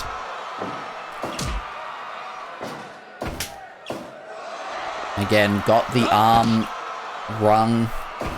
Trying to take down the limbs of the larger Piccolo. Great strategy there from the Grandmaster. Snapmare takedown.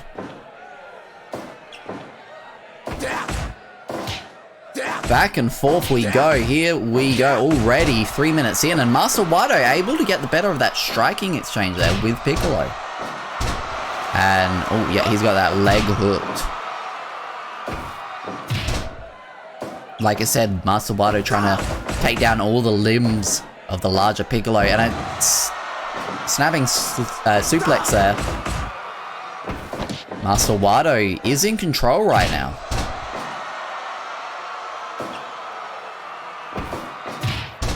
Punch straight to the gut.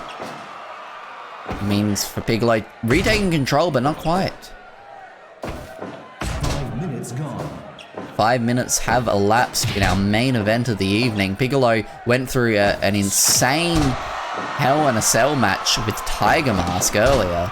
Snapmare takedown, dragging, and a kick to the back of Piccolo, and another one. Master Wado is doing a good job keeping his own pace here. Piccolo, punch to the midsection. Another one.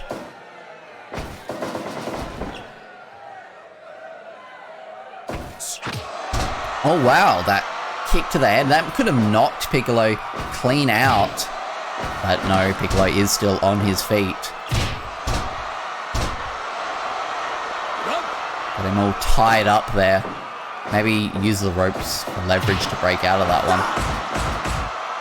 Wato appears to have Piccolo's number in this one. Kick to the back.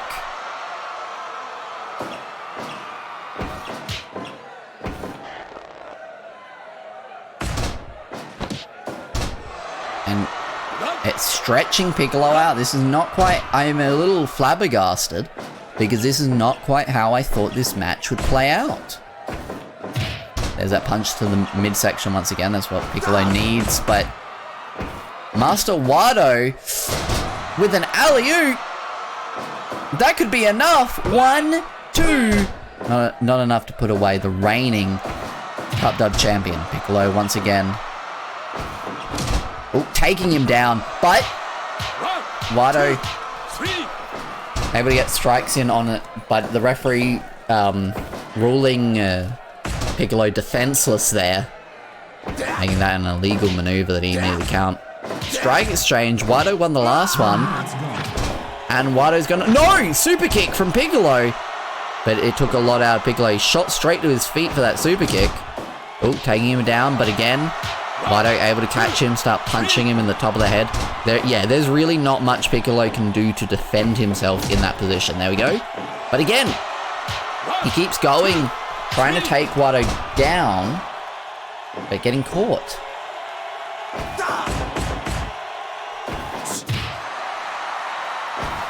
Piccolo is absorbing a lot of blows from Master Wato. What the... Master Wato... The spinal tap!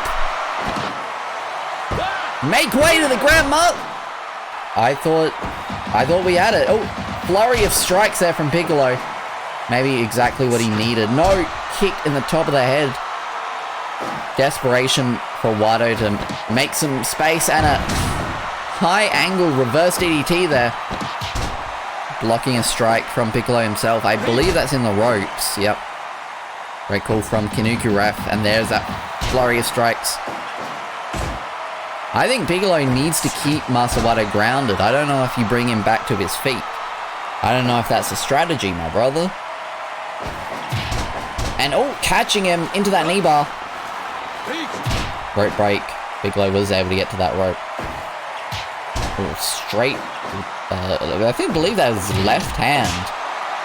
And a buzzsaw kick there. Shades of Tajiri, and what is he? Whoa! Got him pinned in a sunset style pin. TNA kick. Piccolo has a lot of strong strikes. Tried to throw that knee into Wato, but he was able to avoid it. And now tied in the Tree of Woe. Not a good position for Piccolo. Back and forth. Piccolo! Super kick! And he's able to get the better of that, but Piccolo was heaving. He was gasping for air there. Shotgun drop kick from the Grandmaster. Combination of strikes there from Piccolo. And another strike to the midsection there.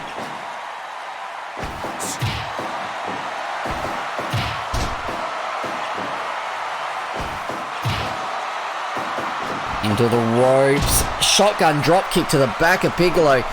We are approaching the 20-minute mark. Piccolo is starting to get a bit more in. He's starting to take Master Wato down a bit more. Shotgun drop kick. And there we go. Taking Master Wato down one more time.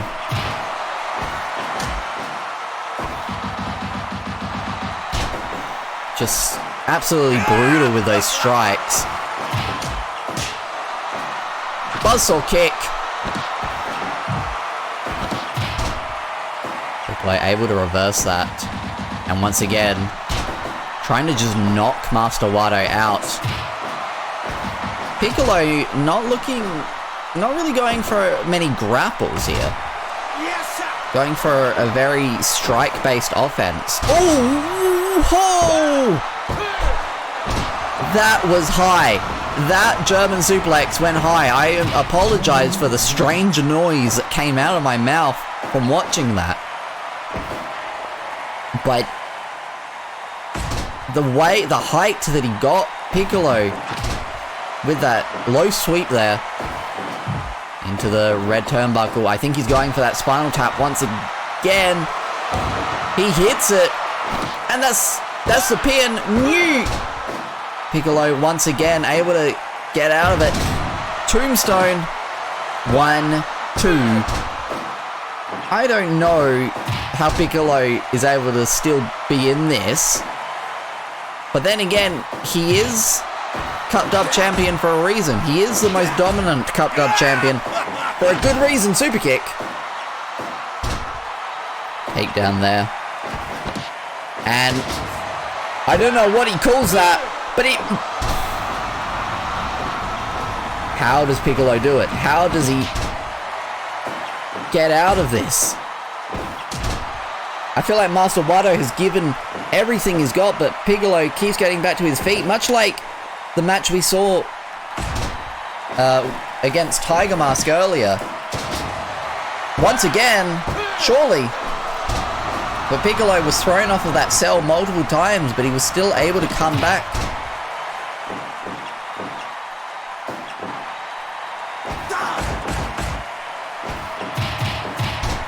Some punch, some strong strikes there. Piccolo, I think Piccolo needs to start thinking about pinning Master Wado at some point. And back into that red turnbuckle, he's going for that spinal tap once again. Master Wado thinks it'll be enough. But somehow, Piccolo still finds a way. I'm just in awe. 25 minutes in, after Piccolo had probably a 40-minute Hell in a Cell earlier, he's back at it. Oh, caught him. Is Piccolo? No.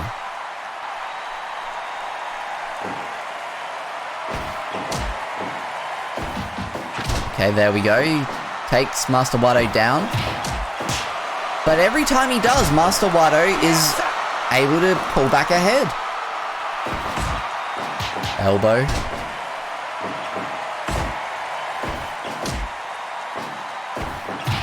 Oh, there we go. Caught him again in that submission.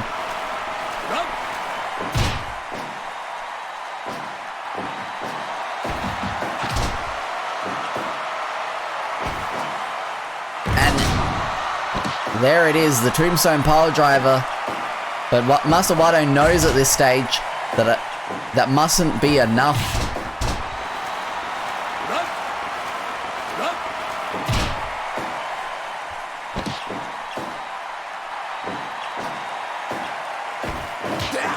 Back and forth we go once again.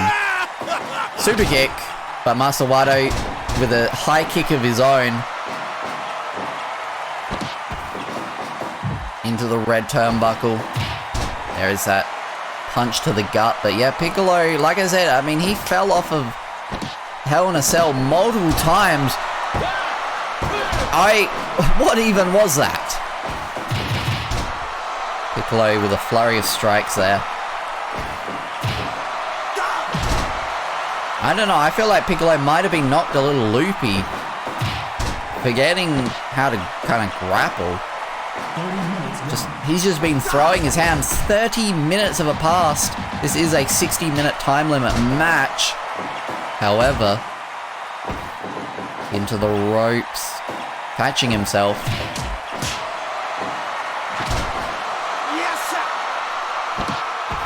Master Wado. Not quite yet.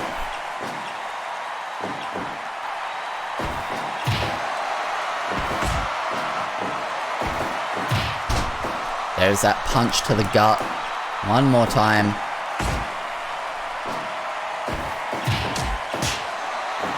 Buzzsaw kick. And I think, yep, he's going for that spinal tap in the red corner. But again, oh yeah, he's so spent. His days, I think he might have landed wrong. Surely this isn't...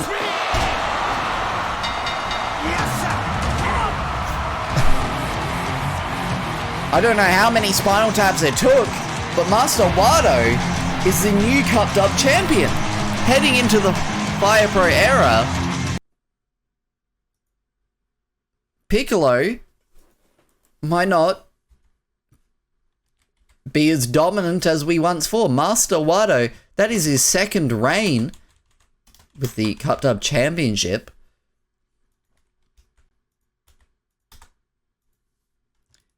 And Piccolo still tied with Tiger Mask on that 7 total defenses. But yeah, Master Wado, your new Cupped Up champion in the main event of Dimensional Merge. We got a lot done.